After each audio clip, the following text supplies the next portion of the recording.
Hello, I'm Stephen Monkey Mason, and welcome to It's Just a Podcast, along with Paul Ray, who normally imitates me, but apparently he's having his lunch, and Carl McSorley. This is the one we are doing after Transformers. Big Dave will return, though. He said he's coming back. And so, yeah, today we're going to do Lost World as part of our trilogy set. We've done Jurassic Park, and now we're about to embark on a Lost World. So, you guys ready? Yep. So 3, 2, 1, play. Universal, very similar to the last one.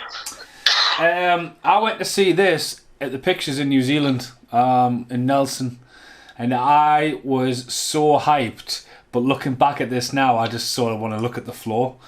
Yeah, because I was 11 when this came out, so I kind of think that's pretty much a spot on age, you know. So obviously in the first one, and like I say, it left a big impression on technology with cinema, but also just storytelling. It was a really good film, so there was definitely a hype for all us. Yeah, for me it was on videotape. Well, I didn't see that with pictures, just on videotape. Well, have you guys read the book or not? No, wait for you it does. No, so you know the guy who wants the canister in the first one? Yeah. He's sort of more of a character, and there's a second group on the island, but they don't really go anywhere on here. And then I think there's another character they completely chopped out and replaced Jeff Goldblum, because originally Steven Spielberg was going to use the canister, and I've just watched some of the making of there, and he says that he initially thought that's how the sequel was going to rock up, that canister, which I think they now used in the video game. But this whole opening scene here is from the start of the first book, so this all takes place in the first book. To be honest, how many islands is there now? There's 2 now, isn't there? I always get confused now. Yeah, there's 2. I think you've got the first one, this one, and then didn't the new one go back to the original one? Yeah, they just built up with them. Now this is the same island as the third one. Right. Okay. Heron's wide. Yeah, that's what I mean. So, sorry, I meant to say that there's 2 overall, isn't there? Yeah. Of the whole franchise, there's only 2 islands, right? Yeah. For me, this is the weakest in the trilogy for me. Oh, by far. Two halves. The first half is Jurassic Park. The second half is just King Kong. Oh, yeah. I mean, very breaky up, Paulie Ray. You alright? Is it right, G? You're the Raj, you shouting at us down the phone. Wee. Yeah. What are you going to say? I said it's 2 halves, really. The first half is King Kong. Sorry, the first half is Jurassic Park. The second half is King Kong. Yeah. Well, that's it. I mean, you look at this and you go, the guy, Michael Crichton, he's wrote a lot of things or turned the films, and again, you've got to believe that this book was, very rushed to capitalise on the, you know what I mean? You've got to get a book out there dead fast. I remember finishing the second book and just really being disappointed with it. You know, it does follow a little bit more of a darker tone, but I hate the title, The Lost World. I mean, The Lost World is also a very respected and heritage film that could essentially have a sequel, like finding the Jurassic dinosaurs in Arizona and all that. But it should have just been called Jurassic Park Site B. You know what I mean? Wasn't it? There was a connection. I'm sure there was. I've just got a few notes here. Because I'm sure this was not based, but it was inspired from another book called The Lost World, so it might have been heavily related to why they stuck with that. Because I do remember reading that apparently he said that this was the book, or this was the book that he wrote, that he could see being made into a film the most. Let's have a look. So he took inspiration from Arthur Conan Doyle. That's it. His own dinosaur book in 1912 called The Lost World, which I found interesting because he also was the guy who famously brought back Sherlock Holmes after killing him off, which is kind of funny because obviously we get Jeff Goldblum in here after essentially from the book version killing him off. So yeah. There was definitely a little bit of the scream. Yeah, Jeff Goldblum. Metros and trains. Dinosaurs. Jeff Goldblum, like, I mean, this was his fucking era. I mean, this and obviously Independence Day. He was just like everywhere, but like, you know, he took a lot of roles on Jeff Goldblum. He has never stopped the last couple of decades. Wait for it. Can you see the cameo? Reading the newspaper. I'd say, what do you call it? Eli Roth? Eli Roth. Eli Roth, huh? Is he on the way to do Hostel? It's way too long, Paul. I know. Which of these are me, No, I was just reading through the making of book that Matt Davies gave us, and like, there's loads of bits like the Dilophosaurus, and there's artwork for the Dilophosaurus, and like this one was like kind of like, you know, like they had all these other dinosaurs to play with, but then they established so much creativity, and then how to bring them back, you know, and like, so I was generally going to keep an eye out to see if you can spot the Dilophosaurus, but it's only on a menu screen in the background apparently. Right.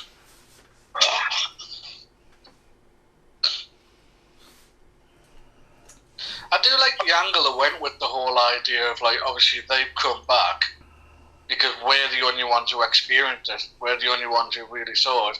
And it was totally plausible that people wouldn't believe them or that they would think it was a publicity stunt. Well, again, there's something else going on there with the lawyers again, isn't it? There's a backstory because the guy who comes in stepping in and, like... So Injuns. Yeah.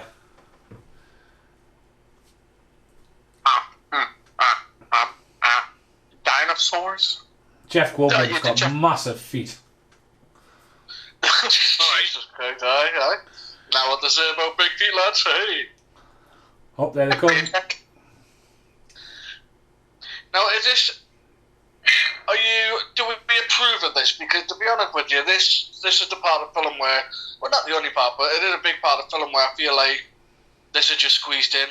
It's just like they felt that they needed to include them. Well, that's it. I mean, both of them got a really good paycheck because the kid, Joey, I think he's called, he got his entire college paid for off this 2 days of filming. Right. So again, it was just more of like the passing of the torch. Because Steven Spielberg, you know, he made Jurassic Park, Schindler's List, had 2 years like relax, and then, you know, he came back there, he did this, and what a lot of people forget is he did Amistad the same year. The guy doesn't fucking stop, do you know what I mean?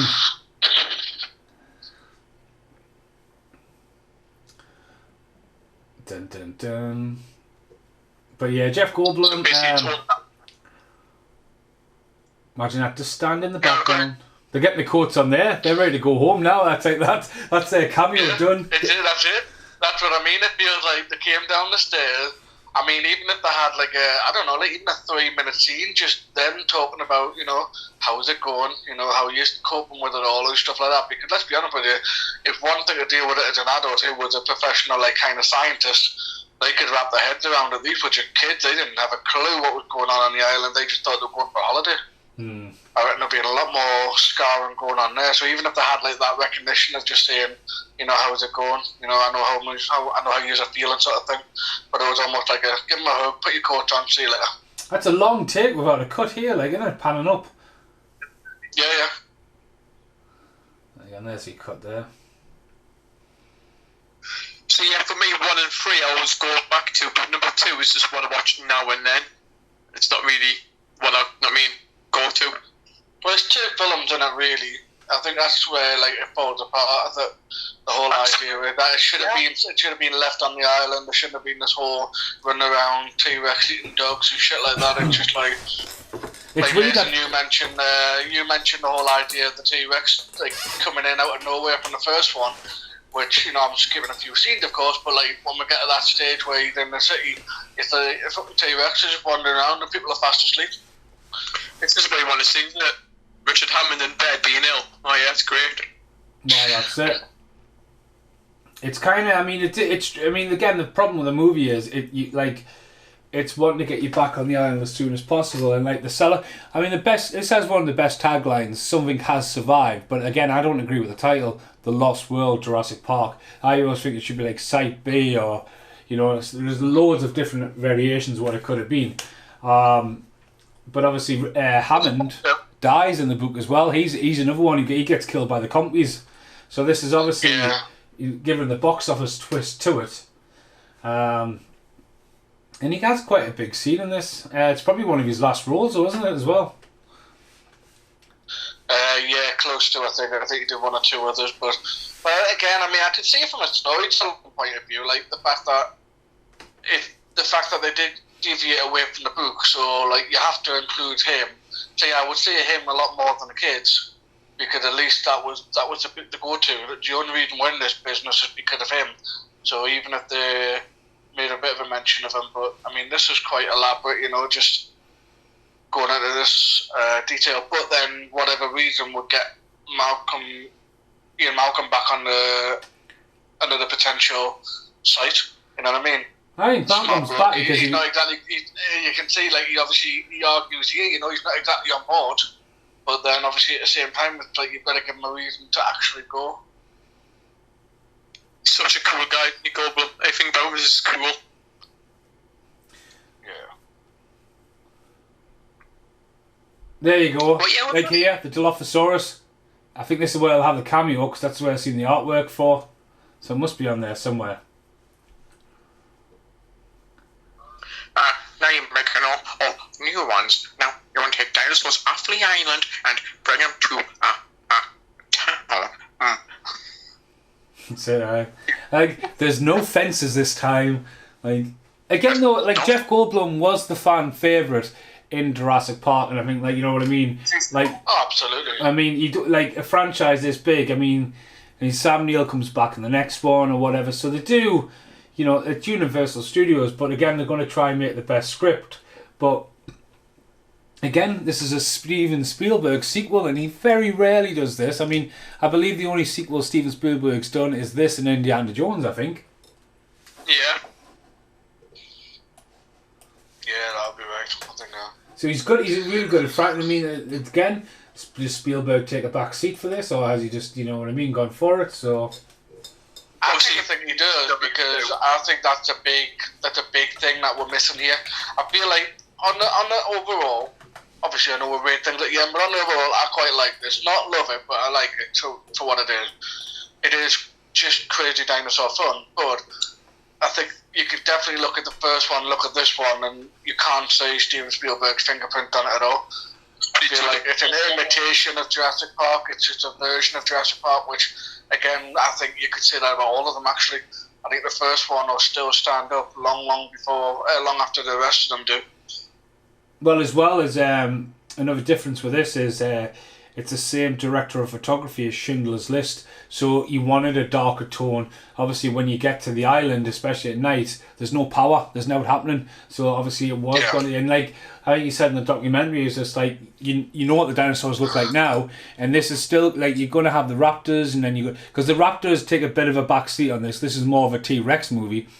But then you've also got like one of the other dinosaurs in Give Stegosaurus its main scene, because a lot of people were like, well, you missed that out in the first movie. Was it?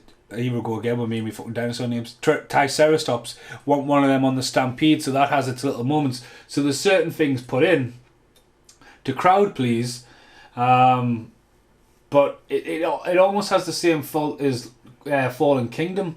It wants to go in a different direction, it then completely changes gear in the middle of the movie to a different kind of movie. But again, I went to the pictures. I'm not saying I enjoyed this. I've always owned it. As just as Paul says, it's the weaker of the original trilogy, that's for sure. And me personally, probably one of the weakest out of all 5 of them now. No, I don't think so. Not for me. Like, I think the Fallen Kingdom's for me.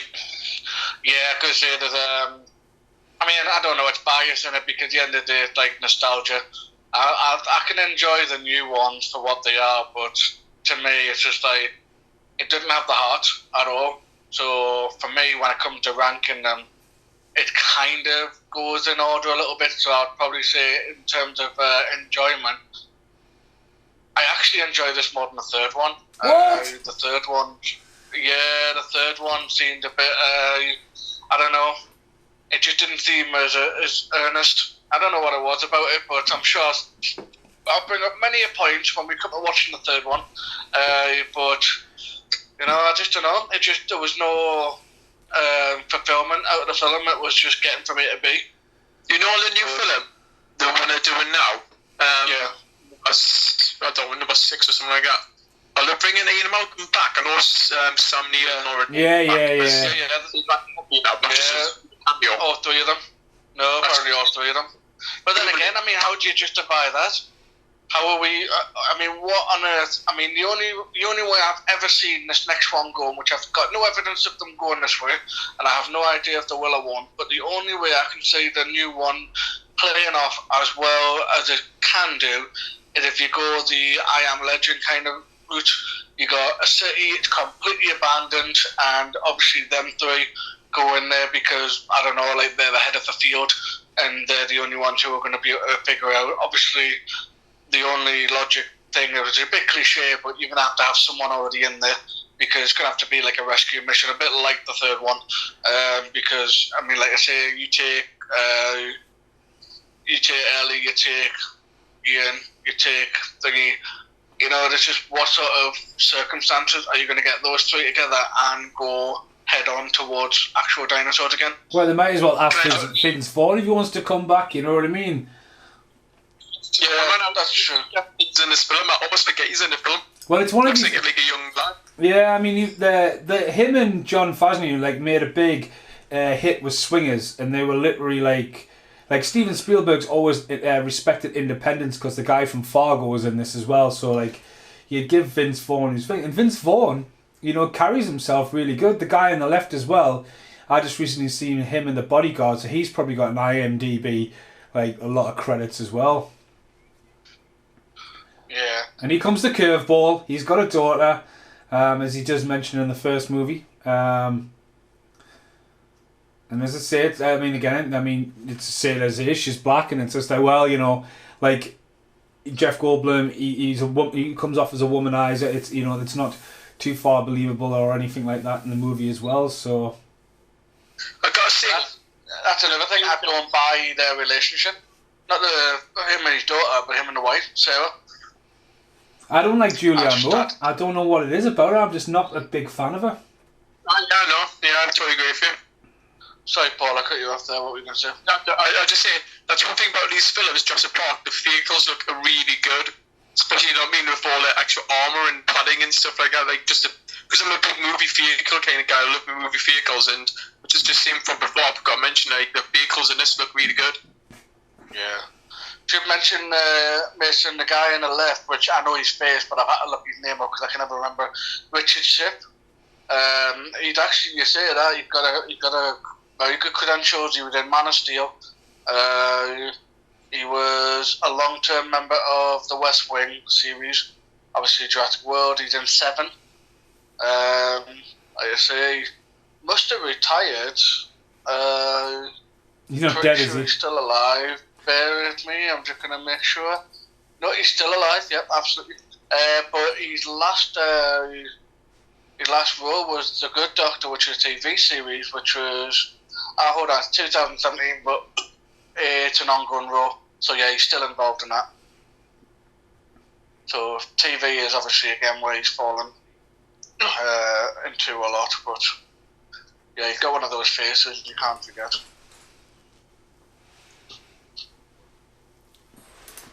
Yeah, do what you do, don't listen to me. And that's the last time he sees his daughter, that bit there, and obviously he doesn't that's the last thing he sees of his daughter. I mean, again, that relationship is totally broken. Yeah. And the setups of this cage, it'll set up so it comes back to it later on. Well, the bird cage, or the hidey hide, whatever you want to call it, that was originally meant for being in a scene with a T-Rex, and obviously the T-Rex was jumping but couldn't get to it. There's some storyboards in the making of book, and that would be an interesting scene, but again, you want the T-Rexes to get to the trailer to get the movie rolling, I think, but they were considering that. So is Richard Hammond funding this project here, and then InGen's trying to get dinosaurs off the island, so basically they're trying to do each other out kind of thing? Yeah, well, basically, Richard Hammond wants to go over there and preserve it to try and fight. Because it's because the company's public, and obviously he's in, obviously I think InGen, because it's his son, isn't it? Is like challenging his mental capacity, and obviously after the fallout of Jurassic Park. So like it's kind of like the board's trying to take over and cut him out, if you know what I mean.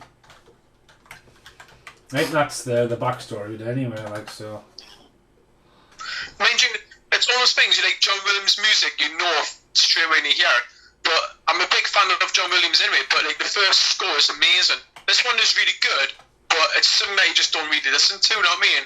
I mean, Mondo's pumped it out though, it still brings a fucking hefty price. You know what I mean? Yeah. The first one is, like, you know, every scene and every song on the first one. And that's how you know, like, a little bit of a score. Like this theme here, and that's really it, and the Jurassic Park theme.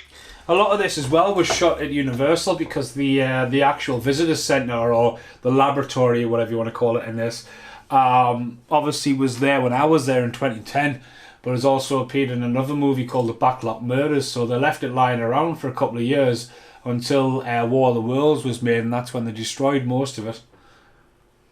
I've seen those tours on Universal Tours where they still have like the vehicles in the backlot. Oh yeah. Keep them lying around. Look at that good, man. Look at that water though, it's so murky. You see, you don't even feel like the tropicalness in this, it's just like that's so murky and eerie. Yeah. It looks like the time. So, what do we think the budget is on this? 150 million. You're saying 150? Well, I just thought that they would just give Steven Spielberg as much money as they wanted. Yeah, what do you think, Paul? How much was the first budget? I don't know. I wouldn't say 100 million. It's way too early for stuff like that. I would say 86. 86?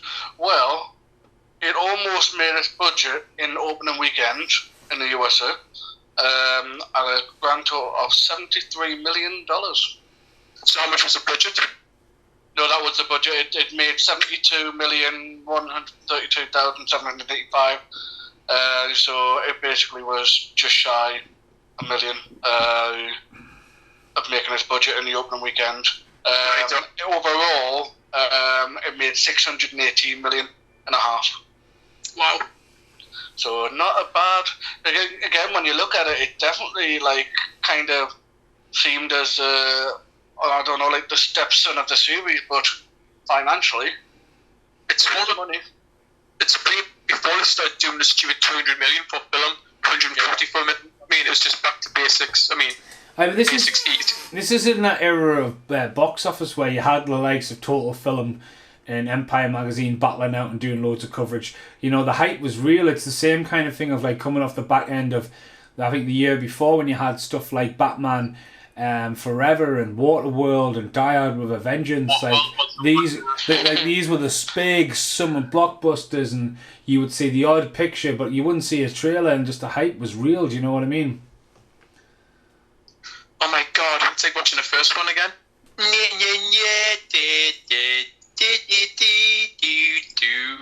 I love the bit where he goes, Sarah Harding. Wow, did you just turn the music on there, Paul? That was really close, that.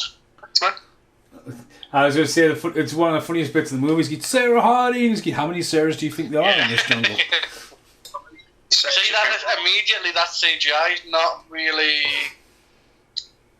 not holding as well, is it? I'm not going to say it looks bad, but it's very clearly like CGI, especially when the first one, don't get me wrong, obviously did use CGI, but they made a point of saying if you're going to be that close to a dinosaur, let's make at least most of it practical. So to have your first view, minus the compy at the beginning, being those big Stegosaurus, but then have them so CGI, it's like, didn't sell. Well, it's her not even reacting. I mean, she just comes in the shot here as a little joke, but like, she hasn't reacted. She heard them. Yeah, are they out to see her? I mean, she's from ginger hair. Hey, Nick. Oh, look, that's such a camera pan on it as well, as like it held such a minute there, just to kind of almost like she's supposed to be just as worthy as seeing the Brontosauruses in the first one. Give over. Tempted there's But, like- camera pans and stuff. I mean, I've just never really. I mean, don't get us wrong. I can see she's a talented actress, but I've just never really been sold on her. I definitely didn't sell on her replacing Jodie Foster in Hannibal. I bet she was in X-Files though. Nope. Was she not? I think this one's X-Files free, really. Right. There is somebody I'll point out in a minute though. And you'll go, ah. Pete Postlethwaite. No, to be honest with you, I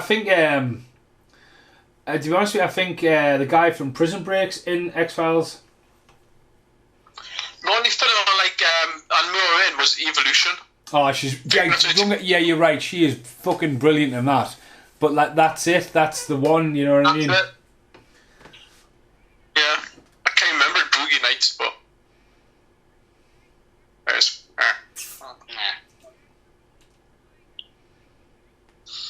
Did you see how much before that was in the bag of proper Nokia, old-fashioned phone? That's one thing about watching films now. I feel like when I was watching The Matrix, I think a few weeks ago, it's been having flip phones. And oh my god, they don't even make those. I mean, it's so weird. It's like. I remember people going mental for those flip phones. Oh, the razors. Yeah. You have to really make them. Boom. No, never mind. That looks so fake. Fake dinosaurs. I want real dinosaurs. Look at the camera, man. Look at the camera. Look out your window, mate. Birds are still dinosaurs, you know. Even the word raptor means bird of prey. Did you see infant spawns as Jason, mini? did you have a hand camera like that?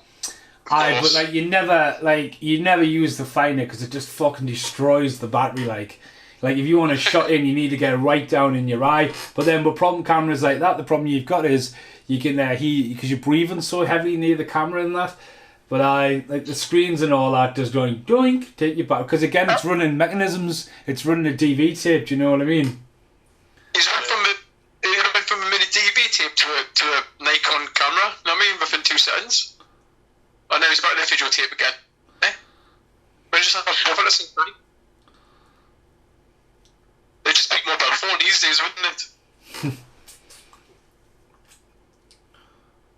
it? What did you think you were going to see here? I wasn't sure.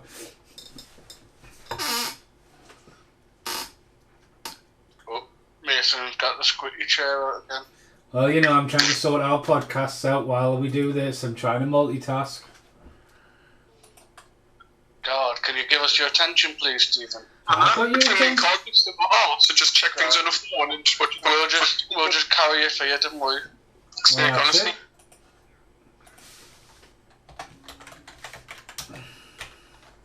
Tap, tap. Huh. Tappy, tap, tap. Feels like Dougie Hauser. You know Dougie Hauser? You know Dougie Hauser when he's on the keyboard writing his day. That's what it's like. I haven't got much more to do. If anyone remembers Dougie Hauser, well done. Again, like with these, I don't feel too much weight, but again, this is pretty cool stunt. But again, that's practical there, do you know what I mean? Yeah. Well, again, no, that's what I praised it for, because at least with Spielberg, he said, let's make it at least so that we balance it, so that you are getting real along with CGI, so that when things do happen like that, like you do believe that Spike nearly hit her, because it was real. But, interesting fact, boys, did you know that this also beat the schedule date, as the first one did as well? It was finished in 74 days. No, it was scheduled for 74 days, and it was finished in 69. 69, dude. 69, dude. Well, the thing is, with these kind of films, it's all storyboarded, so you don't really fuck around here. Like, you know what I mean? Big ass And that's trees. insane. Spielberg will be on the special effects people at the same time as well as filming it at the same time, like we normally do. Well, that's Or it. a daily Spielberg rush. would have went off to do Amistad, and it would all been getting put back together. And like he did that with Schindler's List. He went off and did Schindler's List while they were doing all the CGI, and then he come in and, you know, as a director, go, right, I want that shorter and all this. So like it literally gets passed off to the editors and producers really to make sure it's going. And there's a woman called Catherine Summit, and I think she's got a big hand in Spielberg's work. Catherine somebody. 'cause she's always interviewed across the franchise as well. Kathleen Kennedy, Catherine Kennedy, yeah. who's George Lucas's mate also, who's produced produced most of his films, and him and Spielberg. Yeah. She's in charge of Star Wars now. Well, that's it. I mean, at the end of the day, I mean, she's never directed one, so people, it's not really a household name. But again, it's always keeping an eye on who's producing stuff like that. Because Marshall. they hear, "Who set the fire?" I was just cooking your tea. Like, what? Why? Who didn't notice she was there? Is this thing bloody working? Bloody fonts. Quick look. Some look. I mean, what a like an age thing to say. You'd never get away with that now. Where Vince Vaughn said, "Do you see this family resemblance?" I mean, that would have caused so much havoc online these days. Well, that's. I mean, again, there's probably an undertone because obviously, like as somebody who's got to know him and obviously he's probably talking about how they're acting, but he's saying so many family resemblance there. They're saying, like, I think Jeff Goldblum's got to be. He's got to have Jewish in him. But I'm saying anyway, at the end of the day, it's going across like oh, he's white, she's black, and you see the family resemblance there. But like again, like that's how we would take it. But again, it's probably aimed a different direction. But again, one thing about Steven Spielberg, he has always cast brilliant child actors. But again, a lot of them haven't gone on to do much. But he's always been a director who can direct kids.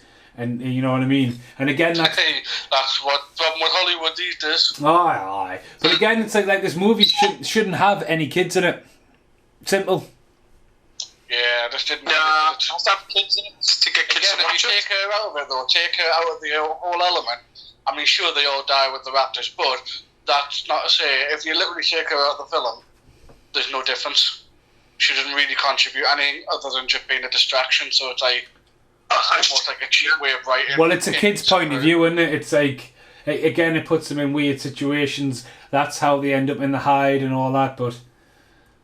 From a certain point of view, so in 1987, films we have, The Game, Devil's Own, Bean. Breakdown, Jackal, one of my favourites, Air Force One, Con Air, Event Horizon, Volcano, Batman and Robin, probably the best one of the series, Storm, Breakdown, Russell, Postman. So yeah, some good films. And Daylight, I think of it. Bean was out at the same time because I remember going to the pictures and the people I was going with, can we go and see Bean? I was like, no, he's just from where I live. And they're like, what? I was like, yeah, Rowan Atkinson's from Allensford, like literally a minute from my house. And like, really? And I went, yeah, but I want to go and see Jurassic Park. Did I think everyone like you who were like Mr. Bean, who looked like Mr. Bean and act like Mr. Bean? Starship Troopers, I forgot to mention. It was a big year. Everyone was fighting for blockbusters that year, like definitely. She's a fucking messy bitch, isn't she? Wow. She only had a frying pan in her hand. Well, I'm just paying attention, and it literally there's no need for all this mess. Again, it's just I don't know, just why? Who chose to go that route? Again, though, these scenes can all be filmed on Universal. There'll be stuff like that, you know what I mean? Warrants it, like shoot it inside. You don't have to show outside. Something you can do on the back lot, saves production. Cause right, she didn't do a bed on the floor. Anything's just a bloody mess, man.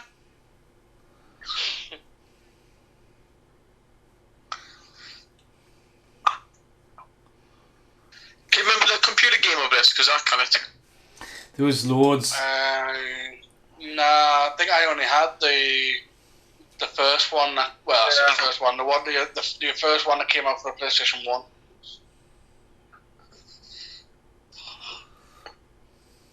Strangely enough, I don't think I really invested much time in film-based games. It's always like that was the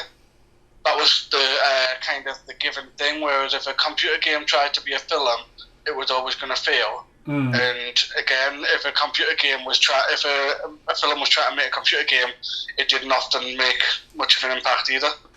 I love movie games like Super Star Wars and Indiana Jones and stuff like that. I love them. And there was a game. Do you know when they did the Back to the Future game a few years back? The same.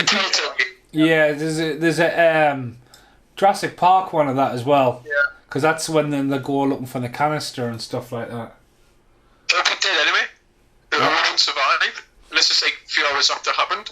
And there's Pete Postlethwaite, who was in everything, wasn't he, after blast off? Like Dragonheart. Usual Yeah. Suspects. Well, apparently I don't know what his relation was, why they were friends, but I don't know how they were connected, but my English teacher was quite good pals with him. I remember being in school and we were talking about like Jurassic Park coming out, this and all this, and the other. He goes, oh yeah, such and such, I used to go to college or something like that. There was definitely a connection. They're weird. It's weird because obviously in the 90s you had stuff like Full Monty, when one of the main guys would end up going to Hollywood and end up doing like the Flintstones film, like the sequel and stuff like that. I forgot what his name is now. I mean, it's just like I forgot what his name is now. That kind of thing was the same as Blast Off. But he always reminds me of I'm always reminded with he was wasn't he the priest in DiCaprio's Romeo and Juliet? Oh yeah. Well, he's in that's Clash of the one that Titans always as well, stand isn't out he? for me. Yes, Mason. Yeah. Trying to tell what dinosaurs are called. The bloody horned one. Friar Tuck. The bald-headed Friar Tuck, one. The Gallimimus. The Pterodactyl. No. Friar Tuck. What do you think about these effects these days? Do you feel still holds up, like these ones here when they're chasing against them? I think it's a bit. I think there's some of the colouring's not very good, but again, no, this is like you saw the trailer of this and you were like, right, especially this shot here was totally trailered. A motorbike and dinosaurs. It's like, boom, that's like what you want. Yeah, that's a proper action-filled idea. This is what I'd expect a TV show to produce today. See, if this was a series on Netflix, it would be totally acceptable in my eyes. Yeah. There's a great bit here when it ramrods some guy through the fucking truck. It's so funny. But again, get a new dinosaur in. He's there to explain what it is. 9-inch solid bone.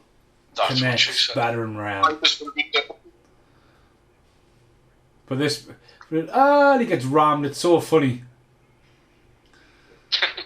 Oof. That would take her life. Again, there to get the dinosaurs back to the island. Off the island. These are just toys, isn't it, for kids? These cars with the extended, arms that come out. This is totally inspired for toys, this like. I mean, you'd just totally be just going out there and trampling them. You wouldn't bother trying wrangling them in. Again, it's selling the toys though, isn't it? It's getting them so there's a toy of them as well.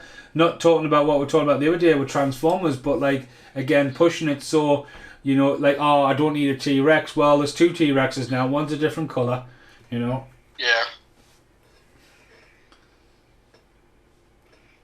I never was massive on the Jurassic Park toys. Like, I had a couple of the dinosaurs, but certainly didn't hit me as much as like the way like sort of Turtles did and stuff like that. And Star Wars,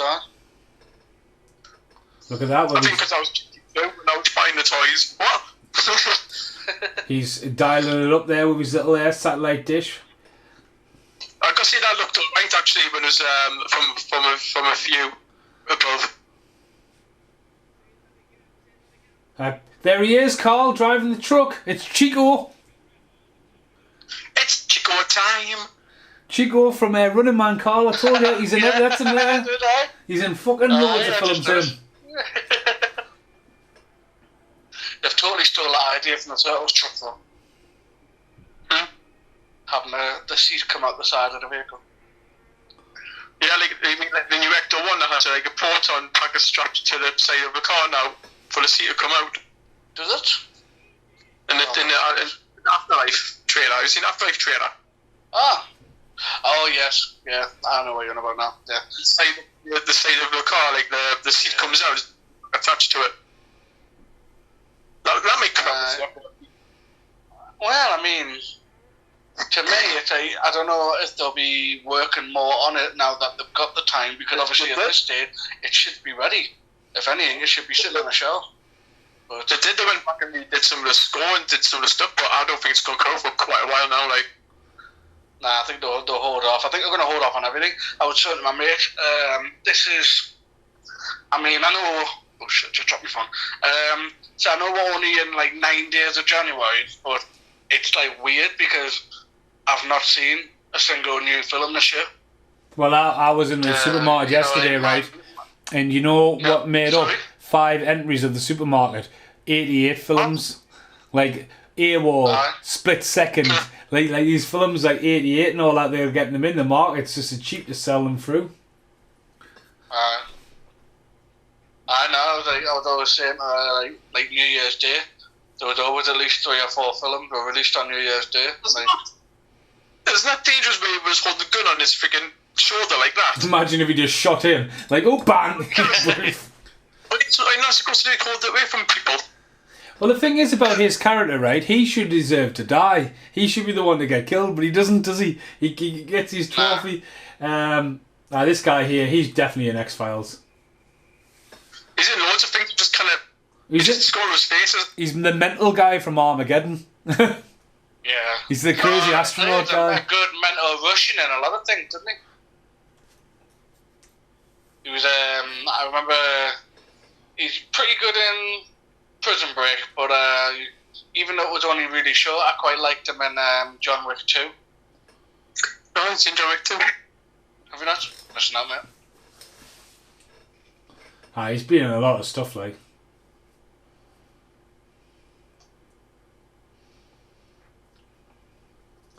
And he's the nest with the little dinosaur, which was originally cut from the original book as well. A T-Rex child. Yeah. And it's been hard. Do you think with a lot of the stuff, I mean, don't get me wrong, novels are always tricky when it comes to adapting to film, because obviously they definitely want to kind of cut down the time and stuff like that. But do you not think in heart and heart they always knew there would be a sequel to this, and they just thought, let's not throw everything that we have in this book into one film, let's try and spare it for another one? Well, I think it's always the case of, like, how do you fit it in with a movie, especially with what Jurassic Park was aimed for as a popcorn movie. You don't want the film running any over 2 hours long because you want as many showings as possible, and it's all about the kids oriented. It's dinosaurs, do you know what I mean? But again, it's the technology. They took the bird cage out of the first, like from the book, they took that out of the first film because like the technology wasn't there to have a dinosaur fly yet. Do you know what I mean? They were focused on what they couldn't do. And just, you know, again, it was still testing. This is still essentially testing, do you know what I mean? Yeah.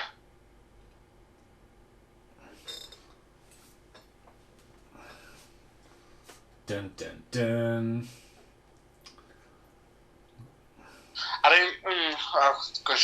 didn't buy into too much about that baby T-Rex. Like, it definitely looked like a puppet that would just prod in the ground. Stan Winston's little creation, that. It's an evil little bastard because it's got like the sort of like turned up front lip. It's got a very eerie like look at it. Quick lip? Like on upper lip, it's quite it's got a very like a evil frown about it.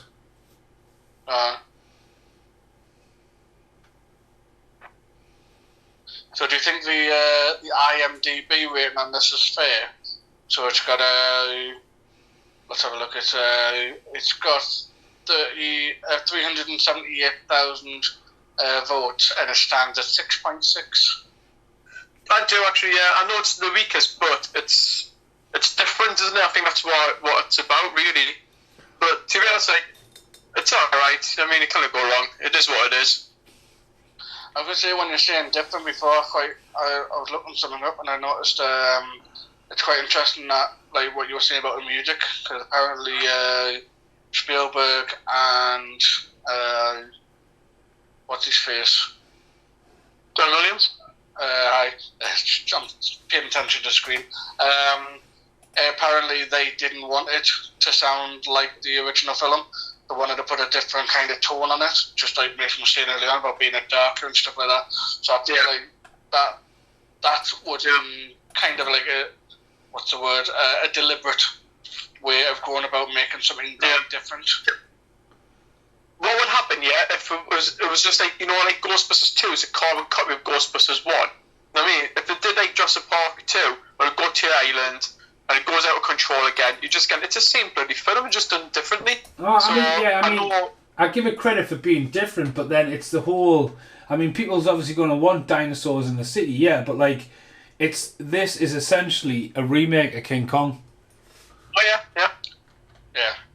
You know what I say? Dinosaurs and man, separated by 65 million years, have been thrown into the mix together. That's what they say, yeah. That's what they say. That's what John Wayne said, anyway. It's based on the T-Rex. Didn't what was it what John Wayne used to say? There's more than meets the eye, yeah. It's more than Now, this is what a lot of people are happy with it, because there is the Triceratops up and about, and it's about to have a little stampede, and it's... See, this scene's working quite well because they've gone with the practical. They know they're being clever by not showing you everything. You're literally only saying little bits. But as Jurassic Park, it's been massively changed, hasn't it? So now, when you go through the gates, you're just in one big arena, aren't Well, you? that's it. Well, this is like the model for... park. This is obviously a zoo on the main island. This was probably the idea. Different cages, though, isn't it? It feels like Florida, you know, when you go to Florida and you watch the Indiana Jones thing. It just feels like that, like you just like all those like coves on the side of the seats, and you're all gonna look down on it. Yeah, look at that. That really does look alright. Just storming out. That's its little, almost like its little cameo. Yeah. Again, playing with the lighting there works really well. The fact that it's nighttime, so you're now buying into the idea. See, to me personally, there's nothing wrong with it, the little Dilophosaurus running past there, because like that was loads of people's favourite. I mean, this is a bit outlandish that the truck would explode and take them out on the fucking tree. I mean, come on. What is it with dinosaurs and trees and cars and trees in these films? They left some rain out for the dinosaurs. Uh-huh.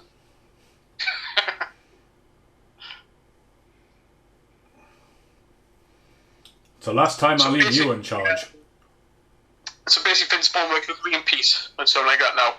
Yeah, apparently he's the backup plan. So wasn't Gary Oldman meant to be in this? I'm sure he was supposed to be one of the roles. Turned it down for scheduling or something like that. That would have been interesting. Trying to figure out who it would have been. Dracula. No, Dracula was early 90s.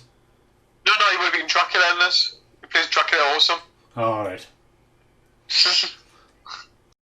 What do you think out about of your your Jake mind? Paul's response? Seriously, Mason. Well, he can be stupid sometimes.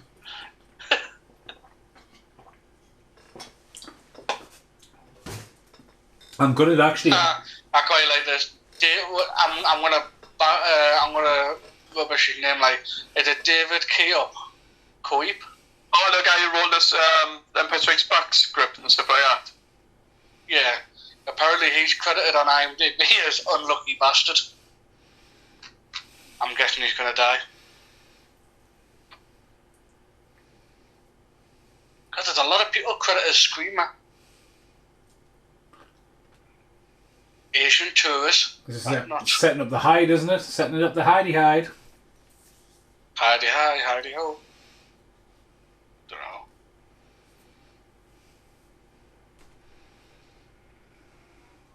What's that noise? Anyone out there? Do you listen to me? So we'll have to Mayday, figure out Mayday. where Spielberg is, because he apparently credited here as popcorn eating man. There's a little inner joke though. A glass of water. She's drank that. Obviously, she puts it down, so we're not going to see no. No, she's going to fill it up. Get ready for the tremors. I like where you're going with it, Mason. I did like it. It was one, again, that's what I enjoy about podcasts. Again, I love doing with you guys, but like when you do the podcast on your own and you're trying to analyse everything, you notice more subtle stuff in the background that, like someone may go, right, just do that, justify it, but like as an average one-off viewer, you might not pick it up, but when you revisit something and you look what you're getting shown in a frame, especially when it's made by a good director, you know what I mean? You never know. Do you know what the base of water on? What? How then? Tell us. John John Wayne, was it? That's definitely going to be the new one, isn't it? Thank you. Big Dave definitely wants to do Batman series, guys, as well. If you guys want to do the first 4, and also Howard the I'll Duck. be down for a bit of Batman. Let me do the best one, Batman and Robin, and I'll do that one. No, you have to do all 4, Paul. You can't, because you can't be one arse in, one arse out, mate. I can. I will.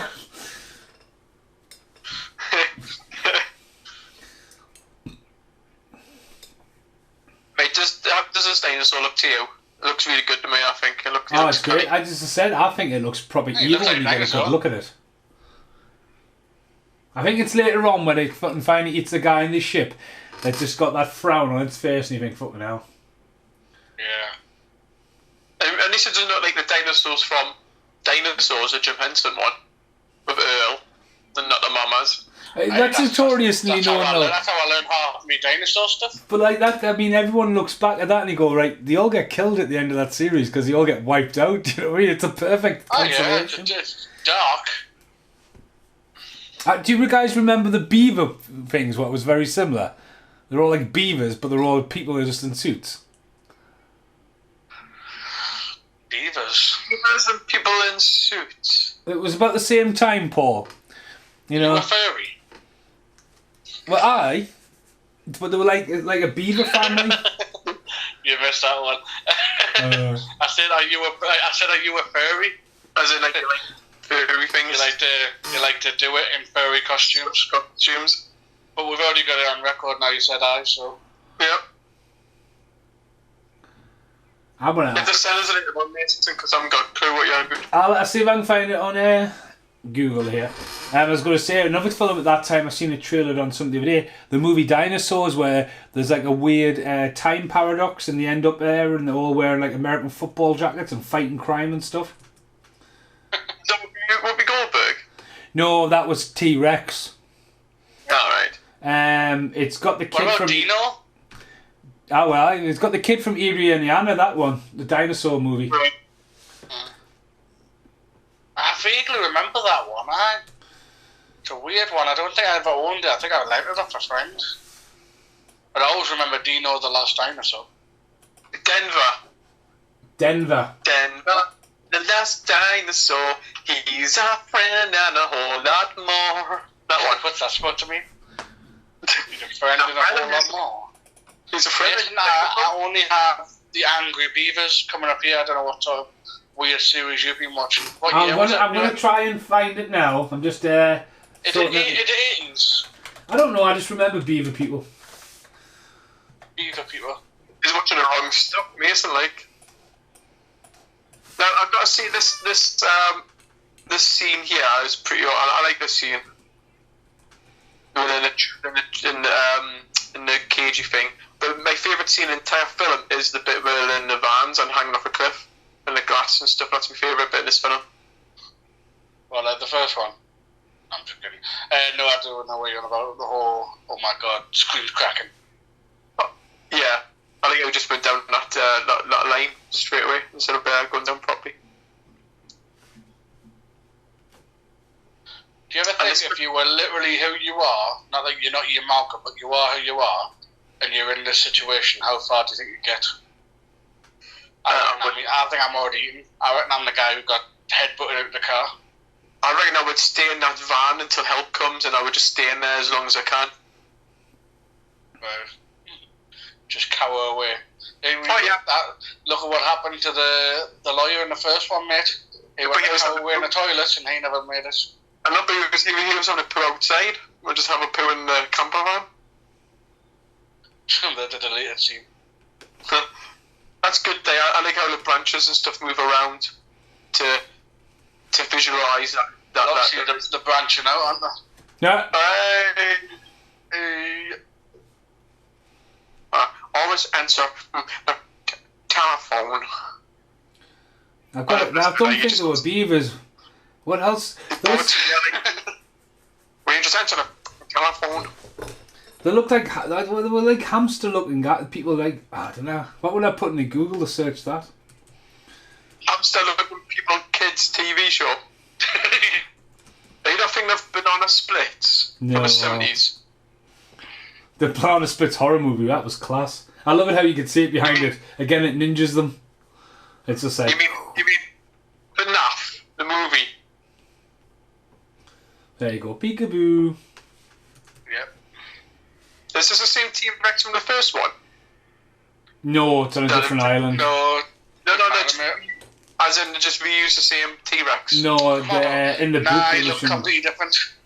Is he alright? Yeah.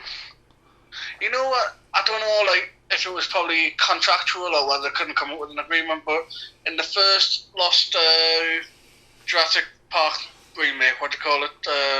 Jurassic World. There's a scene when they're in those spiral balls, and is it not like Jimmy Kimmel or something like that doing the whole Yeah. screen? Why on earth that wasn't Ian Malcolm, I don't know. I mean, that would have been an ideal cameo for him. Well, the only I'll have to get someone cool than He would have been a only smart cameo. scientist who wanted to teach people. Well, for hidden out throughout the movie, I think 3 times is Ian Malcolm's book. So Jeff Goldblum actually does appear in it, but Yeah. Oh, definitely the mama. See, again, like the first one, it looks really great in the rain. There's something about the rain and the dark. Yeah, You know what I mean? see, they know how they're using it. You can definitely tell this is totally inspired from the first one. And the idea of like, okay, that scene was so iconic, how do we recreate that but in our own way? But now you've got the element that there's 2 of them, mum and dad, and there's little Baba. You know what I mean? That's a good thing. Did you just assume that there would have to be a mum and a dad? Oh no, sorry, it's 2021, isn't it? It's supposed to be born. Sorry. No, the 2 girls. That's how it works. The gender fluid T-Rexes. Sorry. Yeah. But then again, then. Well, the irony is that's how it was, wasn't it? That's how they end up breeding, because males turn into females and vice versa. And this, you mean, there's been frog species been known to change from male to female in a single environment. Yeah, I believe so. I mean, I'm still yet to find one that can just change it from day to day, like. But that's controversial. That's called a fawn people. Like you used to use them in the olden days. A fawn. Yeah, why has it got a wire on a pole though? What's the wire for? Is it so you don't drop it? Yeah. How do you text on that? you have to like pick the number, then press it 3 times. That's what the letters are underneath the number. What? How would you ever get anything done? With a WAP. There's a WAP on it. A WAP? That's a big thing in 2021, man. Oh no, Mummy's mad. They were a family of beavers. Oh my god. I still haven't found it, man. What's it called? I don't know what it's called. I can't even find a Google image. I've typed in everything you can imagine. I just got angry beavers and I left it there because I just figured it was going to go downhill after that. I haven't got a restriction on my Google search, so I've fucking seen every beaver you can imagine. It was like the dinosaurs, right? But they were all like a family of beaver people kind of thing, and they all had suits on. They're all like going to work, but it was obviously just like a stage show. It sounds so shit like. I'm fucking not wasting any more time looking for that. Like, Google is just totally letting me. You can normally find anything on Google. I'm gonna ask Killian. Later on. I don't know why that's made it laugh so much, but there you go, Paul, your favourite part. It's awesome. I mean, bang! I mean, it's got like, it's intense, that like. Aye. But even the bit what spoils this, right? It's such a big, intense scene and all that. This is in the book. The bit where, is there anything else you want? Yeah, double cheeseburger. And they all start pitching in the order. It's like, no. No. Don't push though, surely you would slide at least. Don't push yourself up. It is good though. It is my favourite scene in that movie. This kid's saying that movie altogether. That movie. So there's not another scene in the film that you wouldn't prefer? No, it's my favourite actually. Can't remember the rest of it. Oh, no, the bit when the raptors are in the big field. That was pretty good. Yeah, that was one of my. I mean, it wasn't like an amazing scene, but it was such a good visual. Yeah.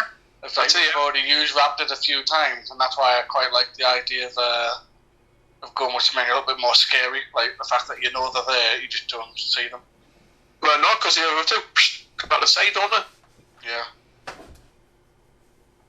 And this was back in the day when raptors are still actually vicious little bastards and not your best mates. And it didn't have hair. Yeah. Well, they started to change the colour though because they're more tiger striped in this. There's a lot of they started to bow down to the backlash that they weren't colourfully correct and stuff. But how do you know, really, though? Is it not all estimates? Is it not all guess? Could I honestly say this is what colour of a raptor would have definitely been? Sorry, any scientists watching? Please answer. Raptors? So I'll tell you what I did watch last night, and I can't remember what it's actually. I know what it's called. I can't remember it. Cretaceous or something like that, but the Netflix animated Jurassic Park thing.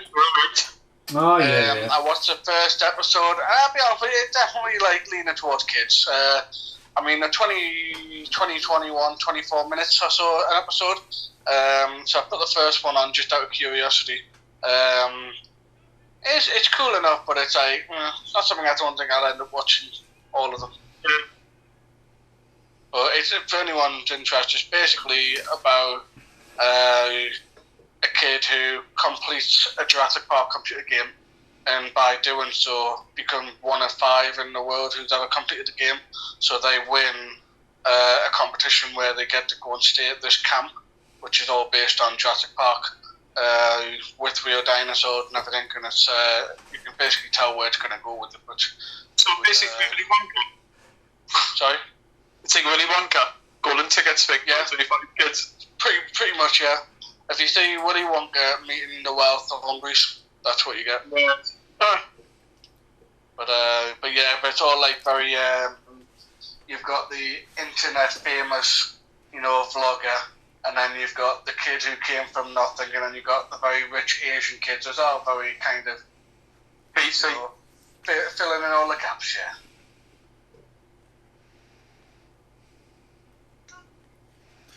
Still haven't found out this family of beavers. No, well, mate, I think you've jumped it up, like. It's a long film, isn't it? I remember it's been really long. 2 hours, 9 minutes to be precise. Yeah, but I don't know, it just feels longer, doesn't it? I suppose in those days you paid like $5 to go and see a film. You want it? $5? Well, yeah, that's right. Watch films. Books are out. What did you pay, Mason, when you went to watch this in New Zealand? Yeah, what did I think? $20, mate. Hang on. This is my look at it, like. I'm trying to get Killian to answer the question, because if anyone's going to know, it's Killian. I'm just going to say here, I mean, I went to Pictures New Zealand and enjoyed this. What I didn't like again here, it's sad in this movie that this guy gets killed for sacrificing his life to save these. Do you know what I mean? It's kind of brutal when you think about it. Because he's a genuine good guy, and he gets chucked up and he gets ripped in half. Yeah. That's how I want to go. Lost World style. Don't know if I should select it. I've got Brenda's beaver. You bet it ends on parental mate. It's literally come up with Amazon. Brenda's beaver needs a barber. Reach around book. I don't want no reach around fucking beavers. Listen what you've been watching, Mason, apparently. I just remembered as a child I had it on VHS. So as a child, so you must be talking about the 80s then, surely. Well, obviously, I'm an 80s kid. Well, obviously, but I don't think every viewer might know that. I'm just trying to keep them in touch with the conversation in case someone wants to comment later on and say, oh, by the way, guy's full of shit. Ah. Sing of beavers. Hopefully Killian's going to answer. He's just put crikey, I haven't got a fucking clue. Yeah, well, there you go, because it's not real. And I haven't got a clue either. I'm mummy alright, stuff like that. Killian says hi to everyone, but he, Killian, I can't even message him on a voice message. Killian, I need help with this. I need help. But yeah, are you still there, guys? Have I cut you off? No. Oh, hold on a minute. I think I might have found it. You found it? I think so. What's it called? Was it a beaver and a moose? No, man, there's no fucking moose involved. Jimmy, you get yourself a bloody beaver and a twist. I'm just trying to figure out what you're talking about. I've got something called Cucumber, and it's a creepy ass 80s bloke dressed as a beaver. Right, hang on. Equally standing next to a bloke dressed as a moose. What's it called? Cucumber. It just comes up as, well, I put in Beaver Series 1980s in Google Images, and it's a blue picture, and it's got some creepy ass people in costumes.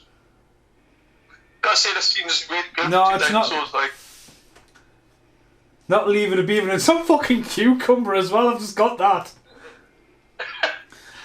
Well, you know what? I'm just looking for an 80s Beaver series. this poor guy. It's brutal death. So I am.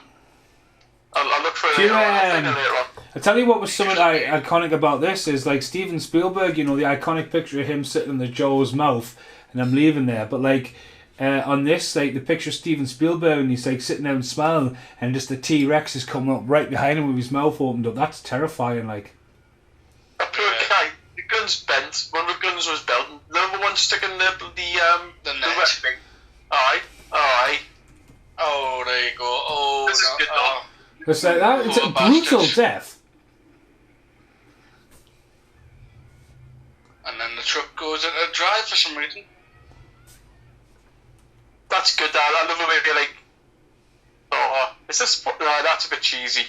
A little too CGI, that like you always say, Mason, fire never really works, does it? Yeah. It's a bit of a like the wheel comes up and then he hits them. That's a bit cheesy. Give me your hand if you were to live. Let's join forces together. And they just turn up for the last call. Yeah, of course it do. This is where it goes to like a second film now, isn't it? No, not this bit. Later on. It's when it's you can tell from this point onwards it changed its tone. Oh man, there's a Sky dish gone. Can't get the Sky channels up anymore. No. Oh.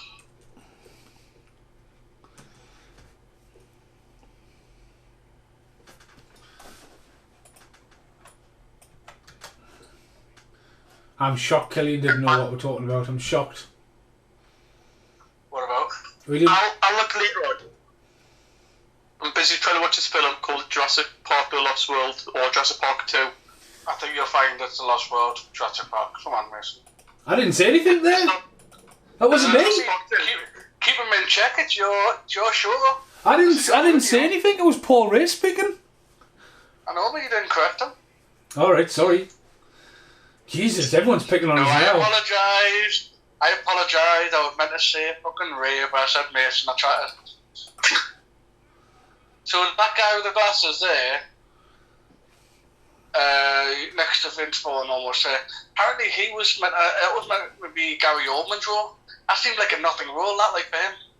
What with the glasses on? Not the one with the long hair, but the one who's out with the. Well, I'm going to call him the bad guy who should have died. Well, he's playing John Hammond's son, so yes, it's kind of like bringing in like a really big antagonist in, which again, you know, like Gary Oldman was, but like it's quite a bit role for whoever that is. Do you know what I mean? Yeah. Mason tried Billy the Beaver. Billy the Beaver. Beaver.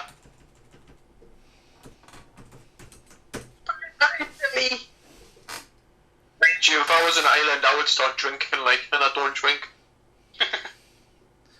No, that's a cartoon, Billy the Beaver. Nah, but if you look on the Google Images, there's a bloke in a really creepy ass beaver outfit. That's even a beaver. Oh, hang on, I've put Blinky the Beaver. What the fuck am I typing? It does exist. I've had a VHS when I was a kid. Definitely not Billy the Beaver. I'm talking that had suits on. That's just some... he looks like a walrus. Hang on.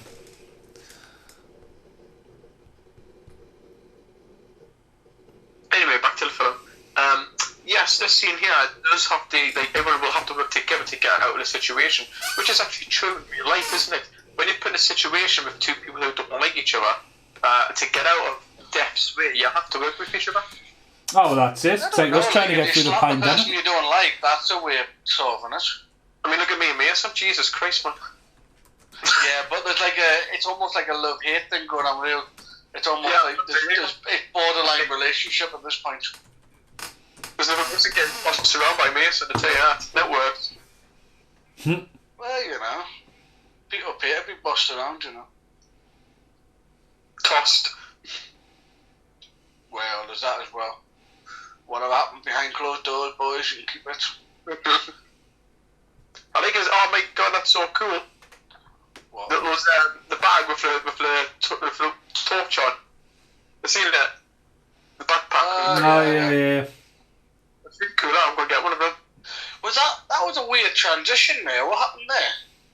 So they walked up the top of the hill, Clea was there, and then we'll do a time jump.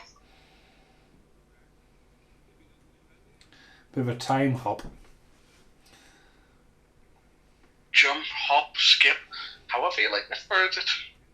A rather shallow and pedantic, I think. Rather. It's pretty wet early. Well, with all this talk about beavers. I'm telling you, it was a real thing. Sure it was, just like John Wayne's Optimus Prime. Oh, John.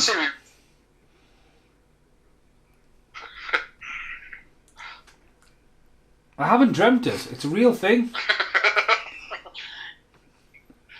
It's like for years I talked about this TV. Now he's at the stage to try to convince himself, now that he's starting to panic, thinking this might actually be bullshit.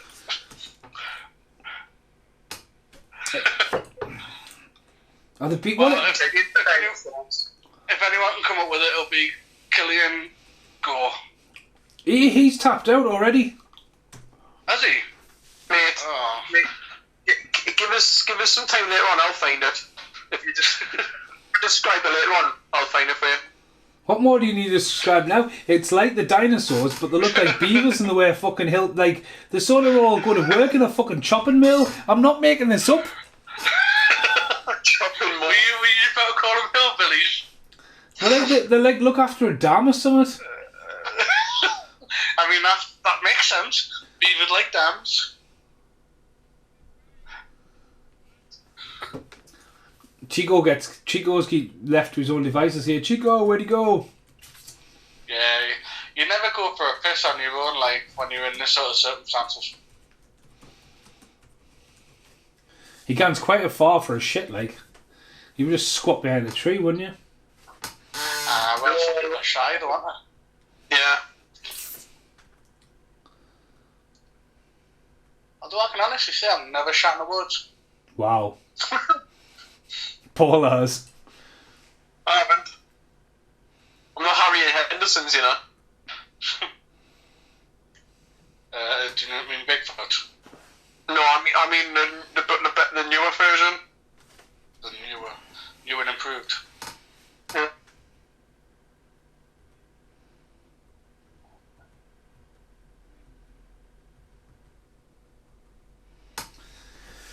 This podcast is... There's Chico. He's been in so many fucking movies.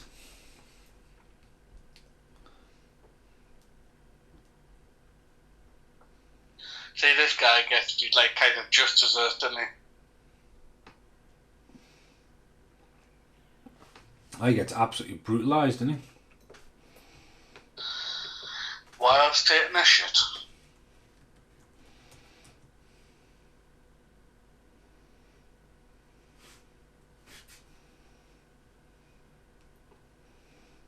Pretty brutal death to get eaten to bits, though. Well, listen, I thought, that was quite dark when you think about the way that little girl in the beginning I mean, it must have been pretty horrible for a mum to react that way, like. I like it. I forgot to mention at the beginning. It's like a British family, isn't it? Yeah, like a proper- Ponzi family, like very they've got like a posh, tough family sort of thing. Quite I generic. mean, that's how we all live. And that's how we all live these days. Well, rather do a podcast. Podcasting. See, now he's gone. He's got himself lost now, hasn't he? That's what they call the Lost World for. Is that what it is? Isn't it? Yep. Boom. That's going to be the tagline. Lost World. Doing shit on your Oh own. my god. I must give myself a Basil Brush figure. Anyway, sorry. I just remember Basil Brush. I'm trying to catch some things from like my childhood I used to have. If I find them on eBay, just on my shelf, and I'm just remember Basil Brush. Are you sure it wasn't not Basil the Beaver? No. There was a guy with a hand up its bum and it goes boom, boom. Bodger and Badger. Terrible. Well, I mean, if you're going to collect something as legendary as that, you've got to get yourself the Gordon the Gopher. I've got a Gordon the Gopher. Excuse me? You got, did Gordon just squeal out in agony there? that camera shot was good though. You see the camera shot from all sides there going towards him. Yeah. You're a second ahead of us, but yeah, no, man. And there he is. I'm scared to pause it, they may not work again. So at this point, do you think he shot himself yet? Because he really, really needed a poo before. And I'm just wondering, do you hold it in while you're trying to bite off these, or do you just let it go? The one bite on his lip, man. Bloody hell, man. Yeah. Do you not drop and roll? Is that not like a safety thing? I don't think that's a dinosaur thing, is it? Well, I don't know, but I reckon if he dropped and rolled, he'd probably be alright. Like, he'd probably squash a couple of them. But then one... But See, this is a bit animated, this is a little bit animated, the fact that it doesn't feel like they would actually all, like, run away and line up. Nah, that's a little bit, like, I know they're trying to go for a comical side of things, but...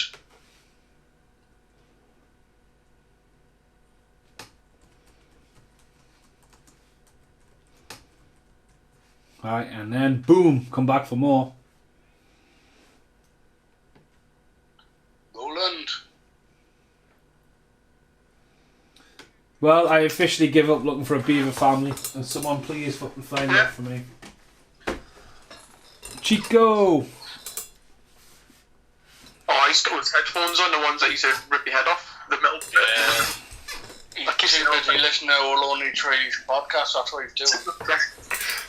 He's like, what do you mean about the beaver family? Like his backpack there, like dun dun dun. To be continued. He's like, Transformers, Optimus Prime, Clint Eastwood. What's that about? This was quite a used trailer shot as well. This, you know, the whole silhouette of him running away and all that. I remember that being quite heavily like. So now he's down. He's on their level now. So yeah, but that's a proper classic. What on earth did he just trip over? I mean, he just stepped over a log. If you're going to fall over, just use that. The one where it shows you him biting its lip and all that, you're like, ah! Yeah, that's painful, that. Yeah, you're right. This was in the outfit, wasn't it? And he gets over here and... Doomed. And then it just meets his demise. I mean, to be honest with you, would it not be better if he went over there and got killed by a bigger dinosaur? You know what I mean? Or like he encountered you just get left to your own imagination, or them jumping over there, like and the blood running down. Yeah. And that's how you keep it PG-13, isn't it? Just a little bit of blood. But then again, like I said, they've already attacked him several times. Why all of a sudden there's this much blood? They would only have nipped him with really sharp teeth. I think that's the only movie I've ever seen Chico actually speaking. Yeah, you dove in the moon.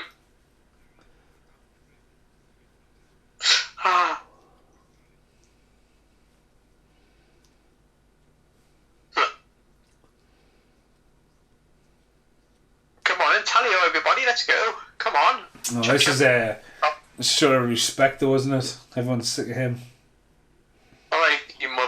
just get up. See? That would work.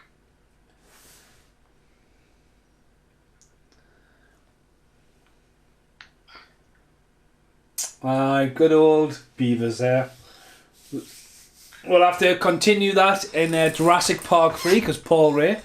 We'll find it. It will come to us. Well, I'll tell you what, I'll make a deal with you, right?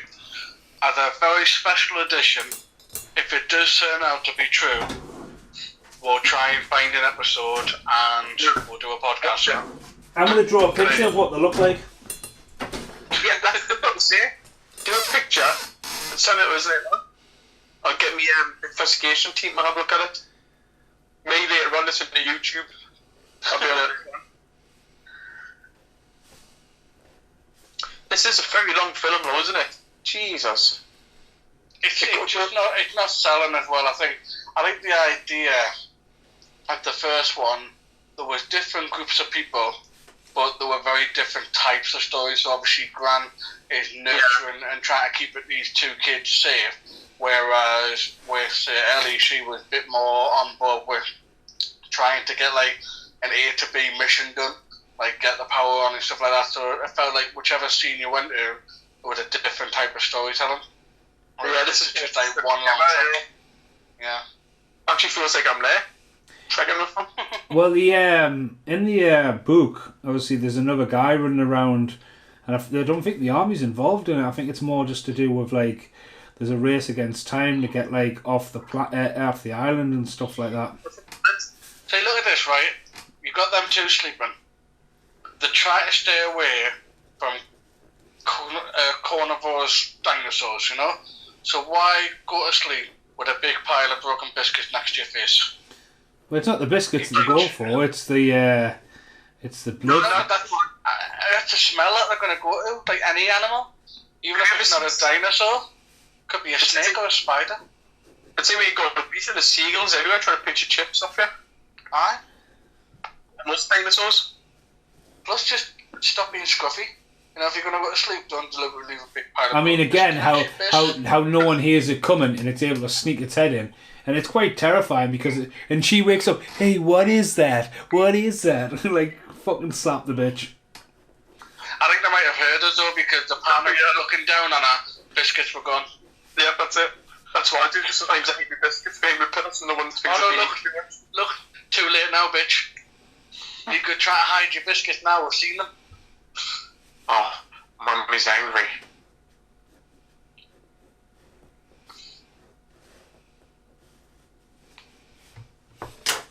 And again, it's a stealthy ninja dinosaur, isn't it? Well, this is it, I mean, are they really going to be that tactful? Wouldn't they just go in there and go for it?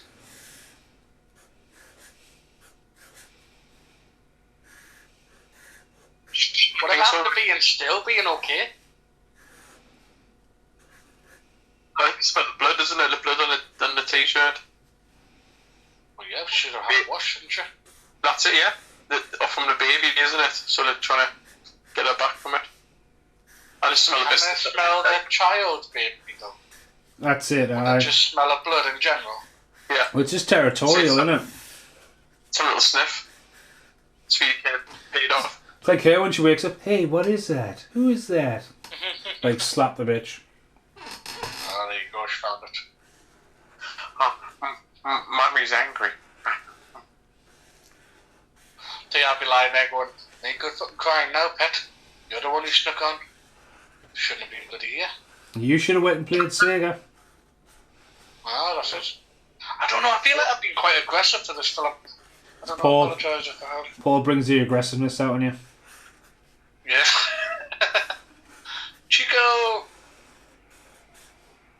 I think Chico gets stood on, actually. He's the one who gets stood on. Oh, he does, yeah. But he is in so many films. It's unbelievable. Now, would you rather have one great film and being known for it, or having like a career like Chico? Well, Because although he's probably not going to get the recognition that he might want as an actor, but the experience and the things that he's seen must be quite impressive. Like, well, all the again, he's sets just a been working on extra. Do you know what I mean? He's just like, he's literally, you go back, I mean, he's in Speed, he's in Running Man, he's in so many films But again, he's just like a working extra who makes it work for himself. Do you know what I mean? Yeah. I want to be known for little parts in good films and one big part in one film. Yeah. See, just going back to what I was saying earlier on, I mean, I know, like, I've said it multiple times, my favourite part of the first one was the truck scene when they're chasing, when T-Rex is chasing them down. Yeah. This doesn't really hold any weight at all. Like, you don't feel like the giant T-Rex chasing after them. And then the fact that Chico, like, stuck on the T-Rex's foot for a couple of seconds, like, nah, that probably wouldn't happen. And gets a second scream before he goes, "Arr!" Yeah. There you go. I've put a picture on the movie group if you check that out, because you can use it on both. Just see if that rings any bells in my picture. I haven't get it. I can still see Paul Ray planning to rob somebody. Yeah. Again, bang, Yeah, I can't do that either. T-Rex goes falling down.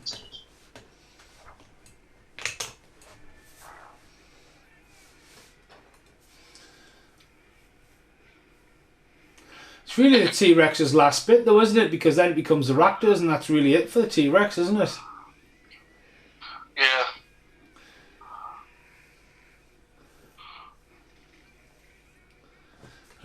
The specialist, like, what would you do more? Go out in a waterfall with a T-Rex to certain death, or like just basically risk to see if you get bitten by a venomous snake? What would you do? T-Rex. Oh no, it's in there. I don't have T-Rex and have snakes. I hate I'm gonna say though, because like the thing with T-Rex is it's inevitably gonna be a lot quicker. But then there's also like depend on the snake. It's really interesting actually. It's like I've never really been one to go into like sort of thing, but like someone did like a little an experiment where they had like a plate of blood and then they extracted some venom from a poisonous snake. And then they like put the venom in the plate of blood, and literally within about maybe 30 seconds or so, this blood was just full on jelly. And it was like, shit, that's basically what's happening when you get bit by a snake. It's like... Aye, snakes are weird because you can't really have got no emotion to say they're going to suddenly bite. Do you know what I mean? This is a good scene, though. This is a certain good scene in a film. Well, this is it, because like by this point everyone knows what the raptors are, and then you just see them coming in from the sides and that, and it's really good when they do that. Well, we all know that the clever girls... Clever girl. But again, I don't really rate it. He's still lying there, right? I don't know if he died, you know. I think he's still lying there. I think he's just got a bit of a clip lip now. It's a great scene, like.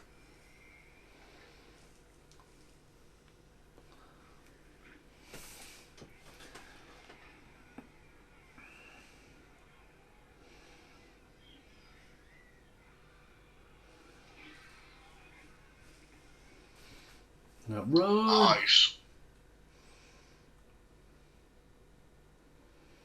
As I say, like, we're an hour and a half into this, mind, and like, it's still got quite a way to go.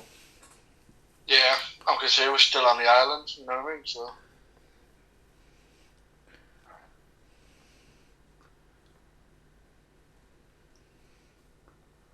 It's almost like plays like Jumanji, doesn't it? The new one. Like, they get dumped on the island and they've got to get across the sections to get out. Run. Go as fast as you can. Get the gingerbread man. Did you see that trailer I shared the other day, the gingerbread man, Gary Busey? You sent us it through, I didn't have time to watch it actually. Does it look mental? It literally, if you imagine, right, it's basically child's play. So Gary Busey, he's a criminal. He clearly gets killed, but then his blood finds its way into a gingerbread mix. So, like, when this gingerbread man being formed, it develops into Gary Busey as a gingerbread man killer. Brilliant.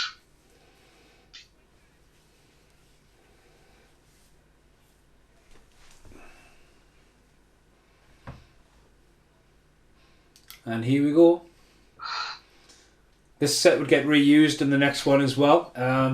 As I say, this is the set on Universal Backlot, yeah. Yeah.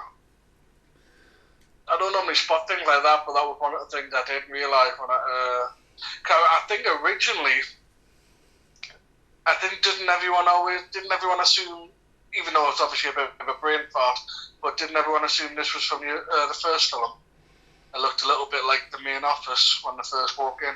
Yeah, well, but the thing is here, you need to be reminded you're on a different island altogether. Well, that's it. The whole comes back, But again, Vince Vaughn, this is him out the film. He just right calls the thing and he's out of it. He's just done. Oh, I got done to Jurassic Park for the musical. This wasn't a get-along gang, was it? The animated one. Mason. What's that? The Get-Along Gang. Animated TV show.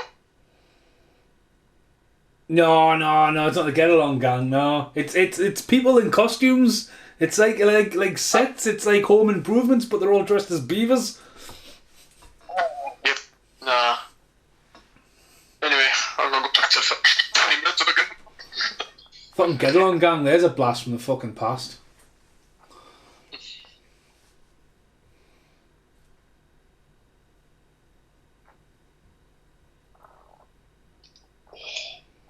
Yeah, it's entertaining film when you see a few times, but after a while you know what's coming, and you just know it's a long. It is a long film for what it is like. Yeah. I mean, even there, with him getting in there and setting it all up and stuff, and it's right, that's at the end of the day, it's got all that growth on it. Do you know what I mean? And it hasn't really been abandoned that long, but I don't know. Lit up like a fucking Christmas tree. Yeah, he's overacted. Vince Vaughn's overreacted. Well, it's his moment, innit? You want to really stand out. I mean, honestly, they had big things for him, mate. I mean, you got to remember, not long after this, he was cast in the Psycho remake as the Psycho. That's Mr. Norman Bates.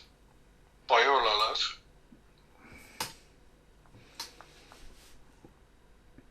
And he caught it. But again, Pete Postlethwaite, should he not have been killed? But he's got his justification. He's he's happy he doesn't come back. Yeah. Again, if you look at the third one, where's the Spinosaurus at? Same island. Is it the same island as the third one? Yeah. Yeah.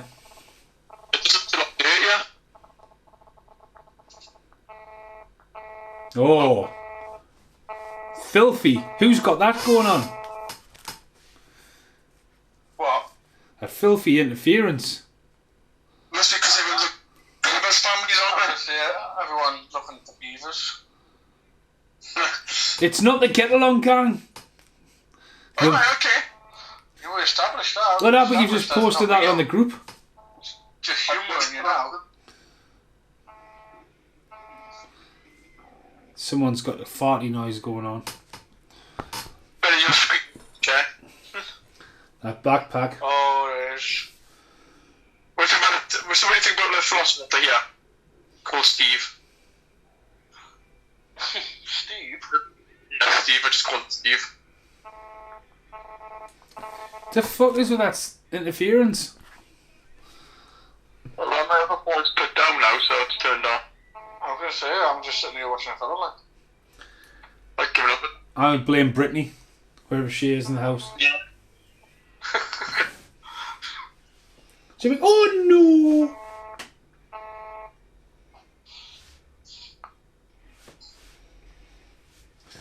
Oh, I love this bit. Hit someone for Dolly, falls out the window. I mean, Jeff Goldblum sells it's believable, yeah, but it's yeah, you're right. It's pretty hard stunt, Oh god, I'm so bloody painful. But again, I don't think the raptors look as vicious as they did in the first one. Do you know what I mean? Nah. Well, this one, they're really like. I think they try to play it up like they are really dangerous. You know what I mean?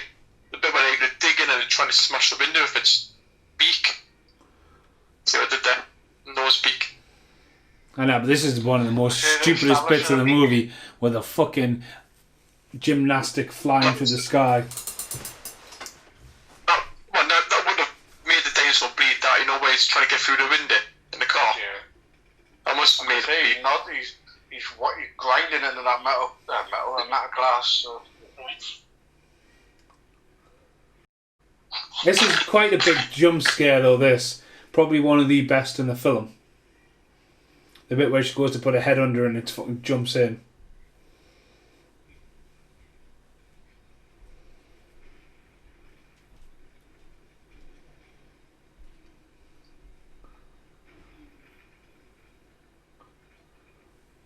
Again, it does seem to go on and on a bit. You know what I mean? Could some of this not been happening when Vince Vaughn was looking for the radio signal? Do you know what I mean? It's almost interslicing two cutters.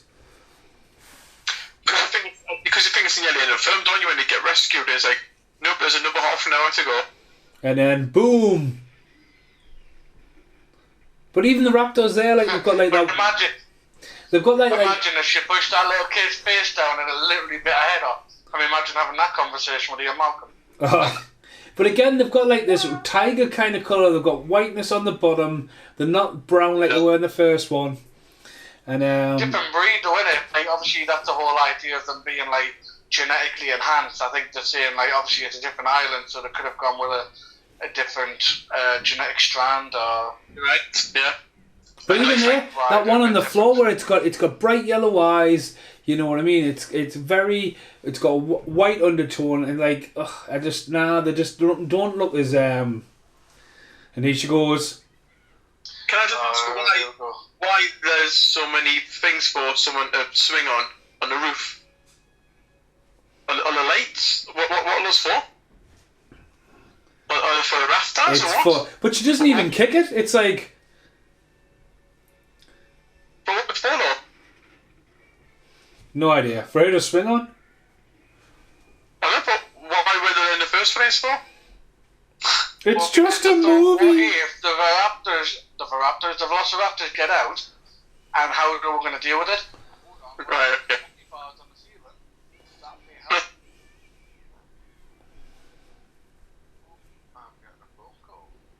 Who's getting a phone call? Me. Never mind, I'll just cancel it. Mason, for the record, based on your drawing, don't get yourself in a hissy fit, but I have found something called Busy Beavers.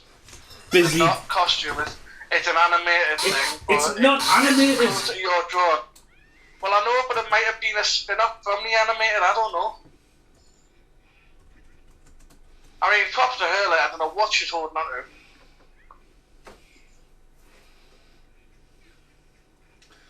Nah, it's not Busy Beavers. Oh well. I mean, what else? It might be a groundhog. What, a groundhog working on a dam? Oh, wait, be realistic. In a suit. Definitely, I'm going to say, are we talking hillbilly beavers? Because you were talking like lumberjack before, and that's it, right? They've got like lumberjacks kind of things going on. I mean, look, that there, her falling off the light through the window, and it's like, oh, come on. It's not the start of the Goonies when he's letting fucking mouth in. Oh, sorry, chunk into the fucking door.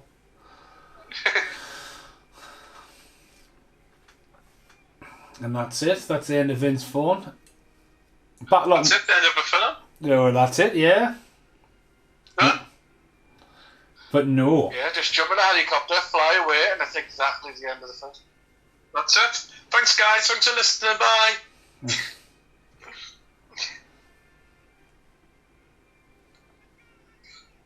Well, I guess things are right now. Nothing else is going to happen. No. That's it. I mean, what else could go wrong right now, you know? I mean, InGen do make people's future, so it's alright. Yeah. Bit of emotion there. Do, do, do, do, do. So he just puts loaded bullets and freaking helicopter for it. That's well done.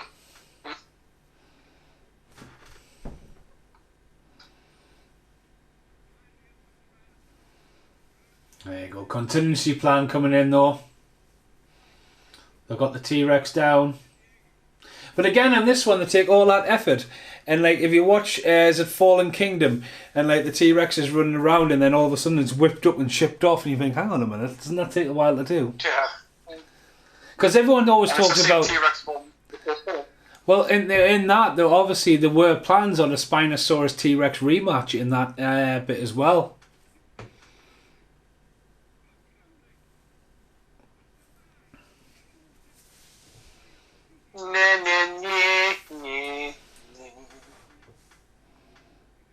I've collected my fee and I'm going. Bye-bye. I'm off to do Amistad now. Bye.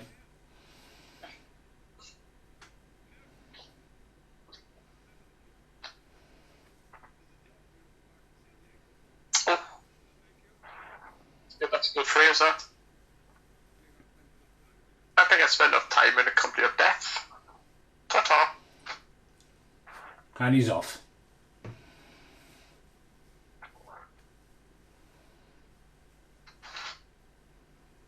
Again, talking about like the people who should have died, he should have died in this, and so, you know what I mean? It's kind of like, I mean, he did have his little honourable moments, like, you know, like saving them from the crash and all that, and that he's just there for the hunt. That's his thing. Yeah.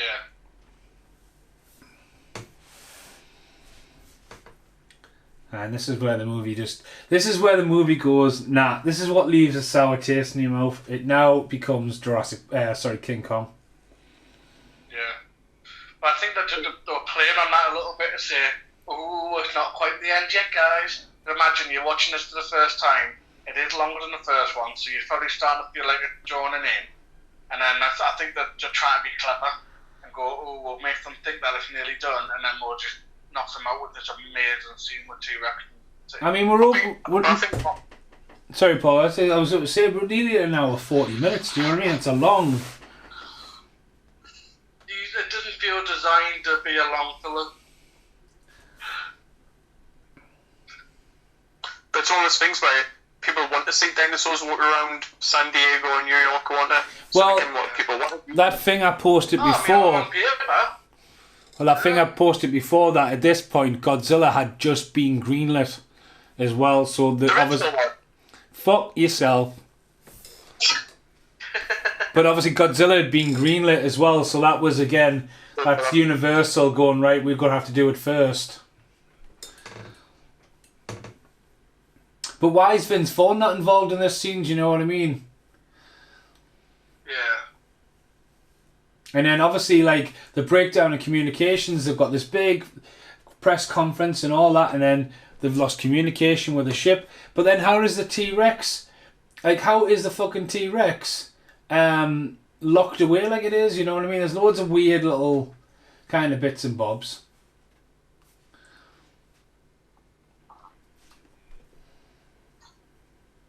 Shit, man. The Titanic just arrived. Like, of course, persisted. That's when it's Cheech Martin as well. Looking at that, it's kind of funny. Yeah. Comes flying in. Just put a picture up on the podcast. WhatsApp. Check that. I think that might be the video you're looking for. I'm surprised someone hasn't sent us a vagina yet. That's not the fucking beaver, man. Fuck off, man. Yeah, you the ball. I seen it, yeah. Oh, you fuck off with this beaver shit. It's a real thing. I'm a lumberjack and I work all day. I'm sure you're watching something dodgy, you Mason. I mean, don't get me wrong, the 80s is full of some bizarre shit, like, so I kind of half believe it, but at the same time, it's not looking good for him. I can't believe we spent 45 minutes looking for bloody things for Mason instead of watching a film properly. Well, this definitely needs to be retitled, Mason. Searching for Beavers, featuring a side job watching Jurassic Park the Lost World.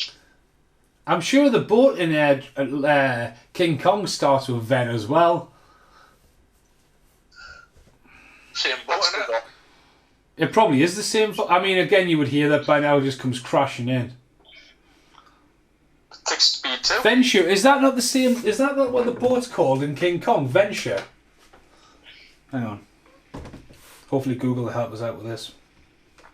Yeah, because the SS Venture. Google's been rubbish so far for finding things that you're looking for. See, like, there was no kind of risk there, was that everyone just happened to be lying just right next to where the ship stopped. Yeah, so the boat's called Venture, so the boat's called the same as well, so there you go. Like, with a nod.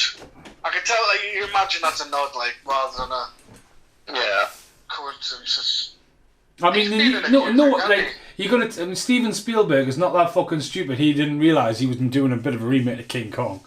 Do you know what I mean? No, then I'll let you use the word inspired. It's like one of those 5-star things that getting back off videos years ago.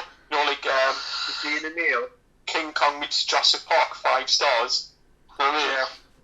Be something like that. Review. I mean, there's a random hand.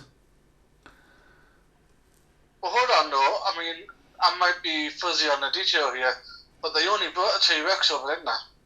T-Rex and a baby T-Rex. Right, so I'm going to say there's no way the T-Rex got to the bloke who bloody steering the ship. But maybe the baby one did. No, but do you not think like there was like some of those trithinidons eating them also on the way back or something? The trithinidons, sorry, I forgot what you call them. Triceratops. Triceratops. Pterodactyl. Pterodactyl, you're lying. Sorry. I mean, it does go proper cheesy, even when they do the whole spotlight and the T-Rex roars and then the dog gets killed, which is kind of like a little cheeky homage to Jaws in a way, I think. How far was the island from San Diego? Must be that far. Is this in one night? Yeah, I suppose, yeah. Well, I didn't... Yeah, I could say. It's not that far away, is it? A couple of hours, yeah. Well, you know what they say. Life finds a way. Life finds a way. Oh, yeah. Now you're John Hammond. No, John Hammond's sitting in his bed right now going, well, I'll be damned. Oh, God, that's so cheesy, isn't it? You're John Hammond. Yeah. That's just cheesy when the dinosaur goes flipping about the boarding, about animals and stuff like that. Yeah. We're on this point. It is cliche. I think that's the best way to put it, the whole thing. Did none of them say that? Oh, God. I'll let them in. Not one of them pointed out I think he's 80, 90 foot T-Rex. Well, that's it. It's like in Godzilla when he like, it's your stories just walk past the window, and he's like, what? Yeah. But even in the again though, guys, if you remember when they announced they were going to do Godzilla and the trailer dropped, because the trailer came out about a year and a half before the movie was even fully finished. It was the tour around the museum. Everything was vibrating viciously, but like proper over the top. But then they had the model of the T-Rex, and then their big foot came down and just squished everything, and he walked off. Do you know what I mean? So, like, Columbia Pictures were going, right, you've had Jurassic Park, get ready for Godzilla. Yeah, the original Godzilla. Aye. Roderick. Aye. Yeah, Paul, I'm sick of arguing with you, Paul, you know what I mean? It's not the original Godzilla, you absolute moron. Like Someone's got a bit of Paul Rage. Paul Rage. Paul Rage. The rage that is Ray Rage. You think you've heard of Roy Rage? Now you get Ray Rage. Just been filmed, don't we? I get shouted at by you, Stu. Trying to have a do with the phone, not working. I mean, look at this, man. Gradually going down there. Yeah. No, not working. No, I was not going to say you. I was about to say it's your mic sometimes. Just like no. I mean, this is almost like Transformers borrows a lot from this. Yep, that's just destroy that in a real war. Poor dog, man. You can't take it serious, really.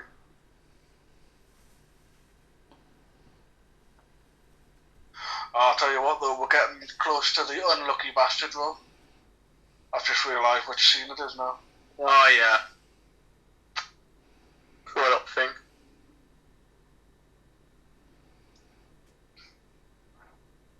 Oh, it's one of those dinosaurs. And he's got top off the dead now.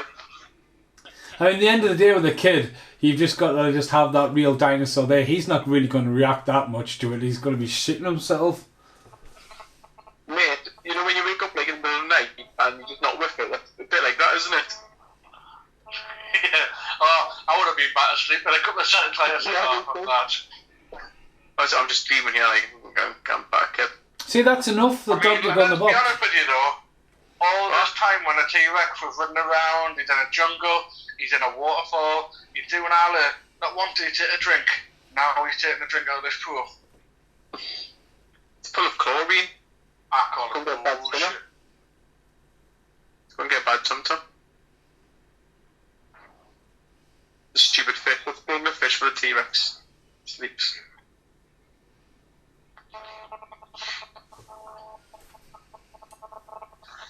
Oh yeah.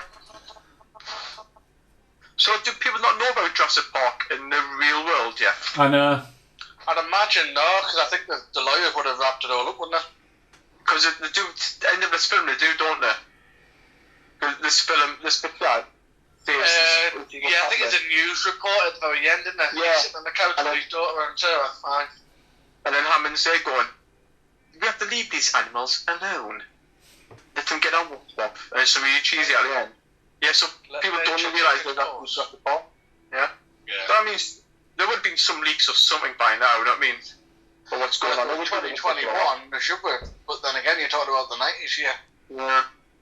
So that's a small park when you think about it, now that they're driving in. well, it's more like an arena, isn't it? It's like a sort of like they bring them in, like it's sort of you sit there, we'll bring the dinosaurs in, you see them, Yeah. you go back out. Can I just say something? They had to get permits to have animals, you know, in that arena thing. So obviously they had to go to the government and you know, the council to get a permit. So someone knows there's dinosaurs going transported there. They can just build the arena and just put dinosaurs in with permits. I know, but Just again, they're not missed real. the little details out and said we've got some really, really big fuck off chickens. Yes. Well, that's it. They're not a real species, are they? Though that's the problem. So how do you classify it? Dinosaurs? Genetic dinosaurs? Yeah. Oh, bloody hell, man. Women drivers.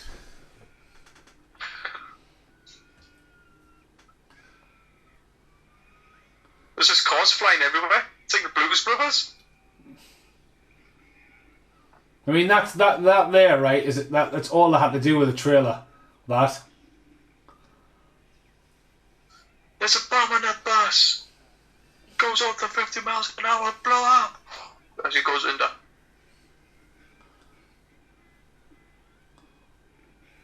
I mean, don't get us wrong. That's really well done, especially the devastation. People flying out the windows on the other side.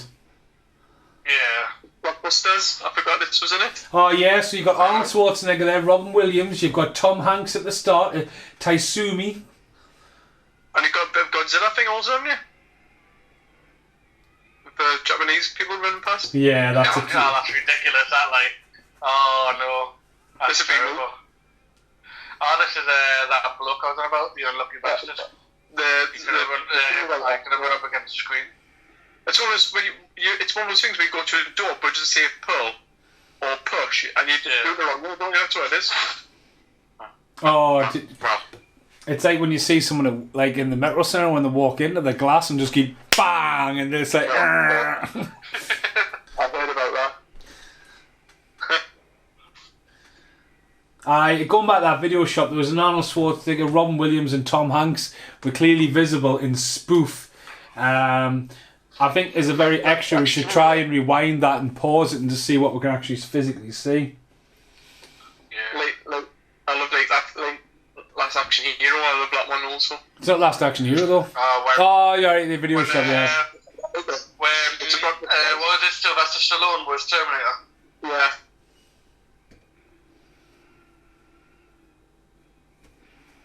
Again, this is, I don't mind this because it's been well done, but like, could this not have been sooner?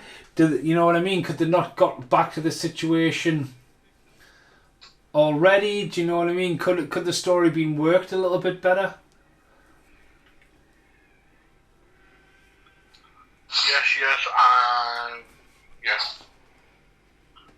Must go faster.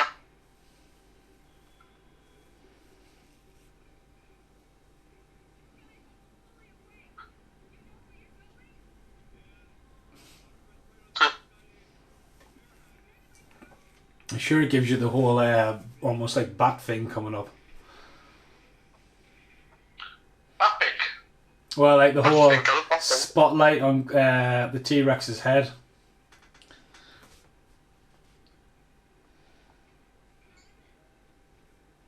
I should have watched Blackpink. I used to like watching the Beaver People as well, but apparently it doesn't exist. Wow. You're just imagining those, son. The internet doesn't agree with you.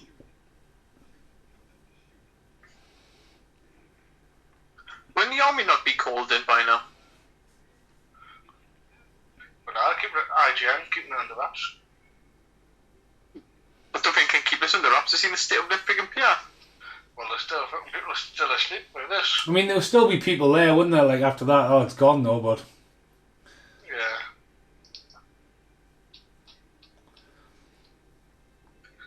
So I can confirm that we have the blockbuster Tsunami Sunrise featuring Tom Hanks. We have Jack and the Beanstalk featuring Robin Williams. And we also have Arnold Schwarzenegger in Shakespeare's King Lear. Wasn't he going to do that anyway? Well, I think there's obviously, like, there's not, because obviously people are laughing saying, well, obviously, years later, Spielberg ended up doing the BFG. But, No. Wasn't Schwarzenegger going to do like one of those films, like a Crusades film with James Cameron? But never oh happened? yeah, it was called Crusade, wasn't it? Yeah. Meant to be. I never seen that. It never happened. I'm going to crusade you.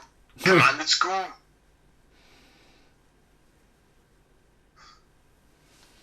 This looks proper creepy here, but again, he doesn't realise it comes shadowing behind him in the background, but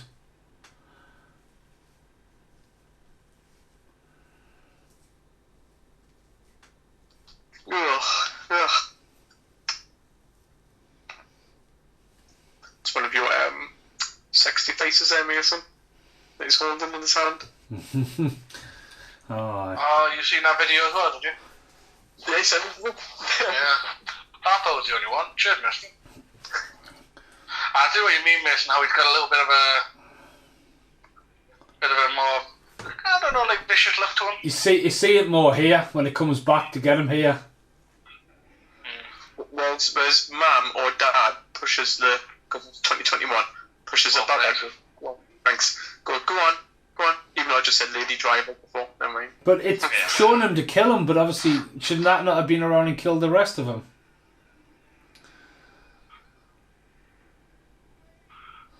Go on. Here, watch the look on it here. It's proper evil. Yeah, you're right. Well, it's being given permission to. Yeah, it's being forced into it. Bad parent and that, like. So I didn't realise, but obviously based on what was said before about its making, this actually broke the box office record for the time. It would have. I mean, you've got to get. Remember, the advert for this movie is the original movie. Everyone knew what Jurassic Park was. It was a fucking global phenomenal. So this was going to make money either way, and you didn't have the internet for people to go, it's shit. Do you know what I mean? It's like, because that's what the internet does destroy a lot of that now. You know what I mean? All the Easter eggs are spoiling. People will just go, it's not word of mouth anymore. It's just, and it just happens. Box offices aren't protected anymore, unfortunately. I mean, don't get us wrong. It's not the worst film in the world, but compared to the first one, it does a bit of that. Doesn't touch it, does it? No. Bit of slow-mo action there. Ah, Don't know if that was necessary. now it's over. Yeah. Ding, ding, ding. I think Jeff Goldblum was miles better in Independence Day than this. Yeah. Checkmate. Well, it's weird because it almost feels like he was so reluctant to be involved with Hammond. I don't know, it almost like bleeds into the fact that he almost feels reluctant to be involved in the film.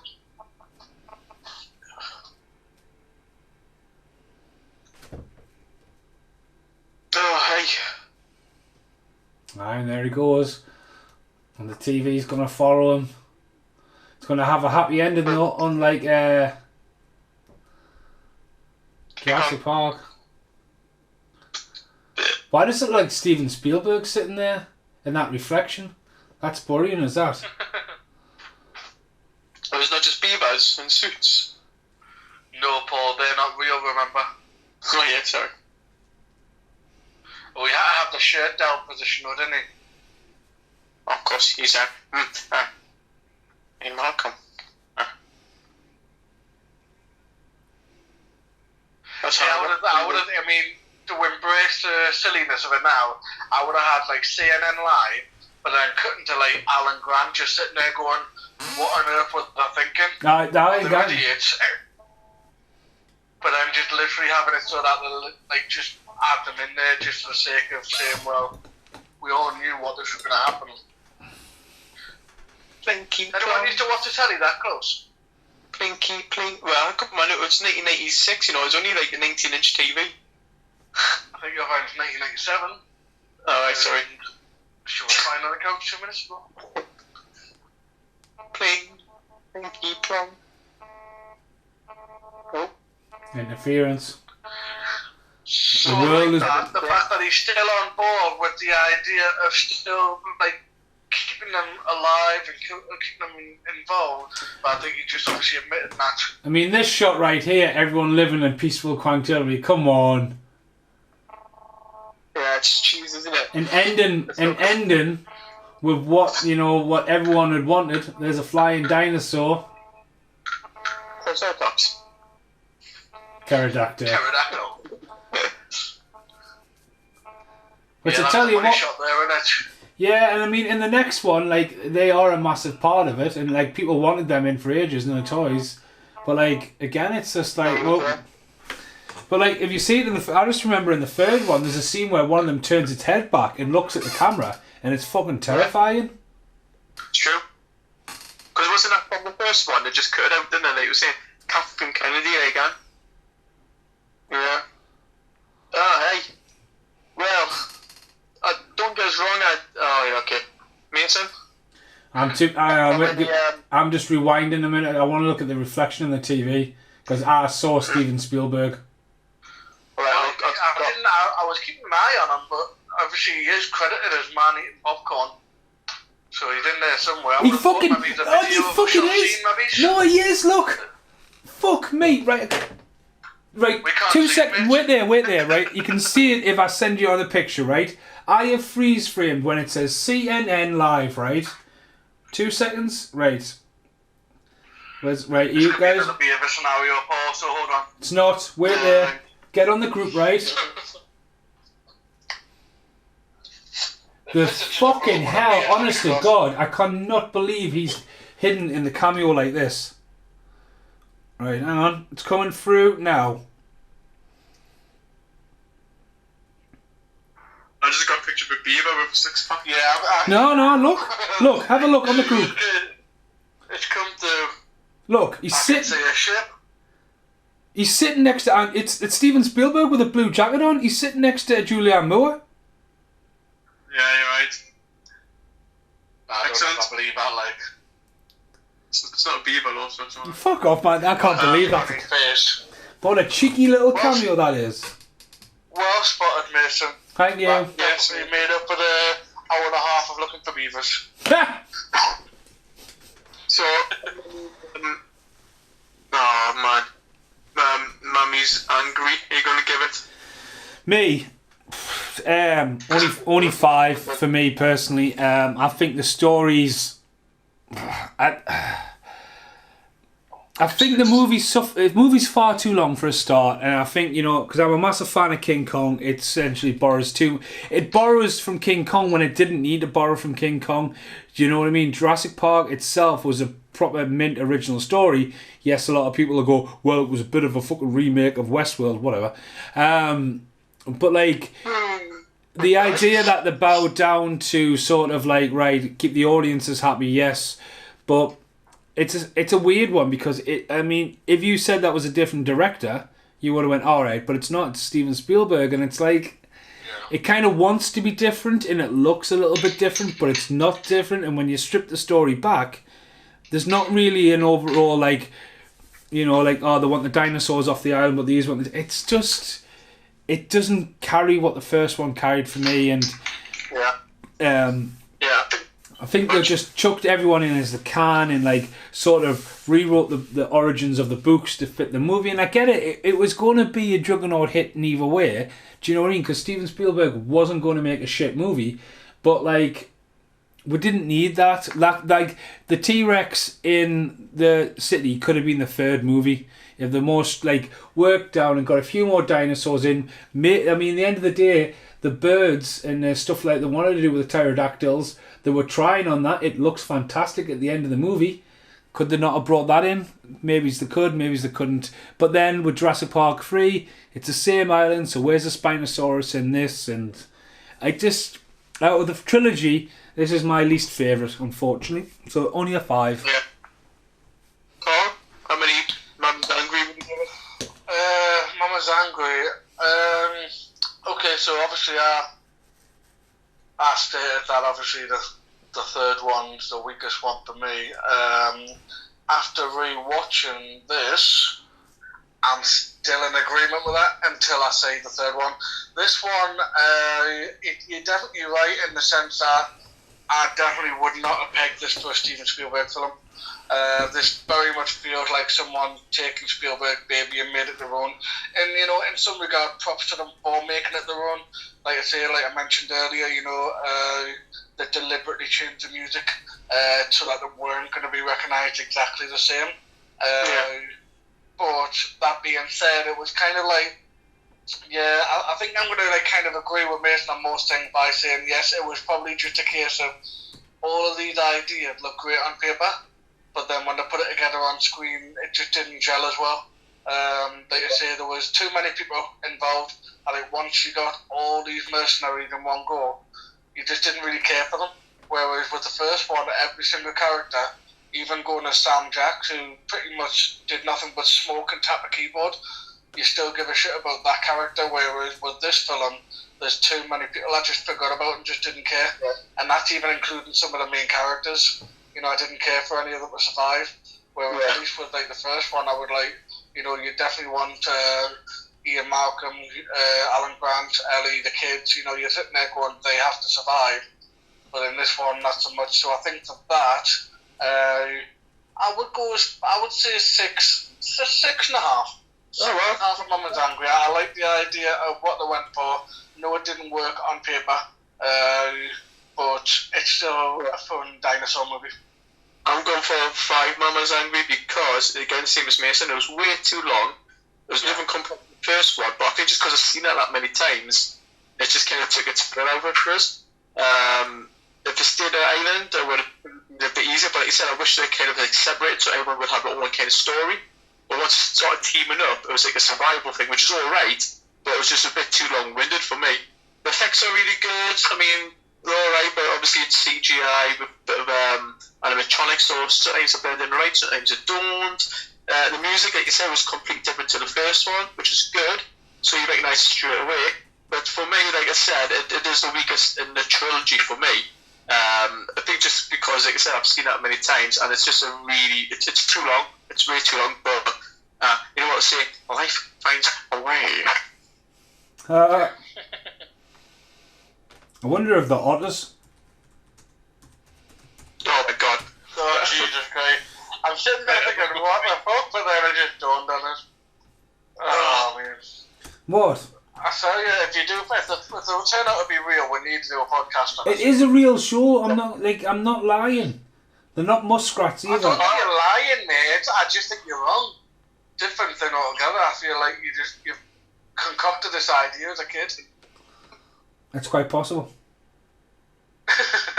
You've got quite an imagination. That's on record, so you know. No, you might have a bit of an idea on your hand there. So, like Abraham could find himself a new mate. Who's Abraham? You don't know who Abraham is. Alter ego. Who works for Dyson. Works for Dyson, does he? Imagine if you did a whole podcast with him. Oh, Jesus Christ. Like, hey, I don't want no fucking beaver. Give me a beaver. That could be an idea, you know, we could do a podcast, right? But it had to be like a really awful film, but we have to like sell it. Like we can't say anything negative about it. We have to really like sell it as a great film. I just think it'll be an easy hour-long like podcast. But did a Predator we had about? We looked at But no pretending about it. Yeah, but there's no pretending about it. No, I mean, like, that's the benefit. You have to literally sell it as a good film. It's easy to shit on something, but to find something good out of something, especially something terrible. Well, on that note, we will be back for Jurassic Park 3 in a couple of days. And hopefully by then, if you're tuning in, we will have an answer to this fucking beaver story. But for now, I've been Stephen Monkey Mason. Or you'll make it up. I have not made this fucking beaver up. I'm gonna have to watch, like, literally watch 80 shows, right? There was a tall guy, he was the dad looking after them, he wore like fucking little like pulley over tops, you know, like proper checkered shirts. But yeah, for now, I've been Steve Monkey Mason, I've been joined with Paul Ray, Carl McSorley. Thanks for listening, goodbye for now. Hello, welcome to the very end of the Lost World podcast, and guess what? The things are real. Last night, after the podcast, after loads of grief of Paul Ray and Carl McSorley, both doing the artwork, I made a video about it and put it on YouTube. It's called The Beaver People. Went straight out there, went, does anyone fucking remember this? And this morning I woke up and they are called the Gophers. How the fuck they did not turn up while searching for beavers? You know what I mean? Gophers. A bit like the dinosaurs. There we go. The Gophers. The very end of the podcast. We'll see you for Jurassic Park 3. Goodbye for now.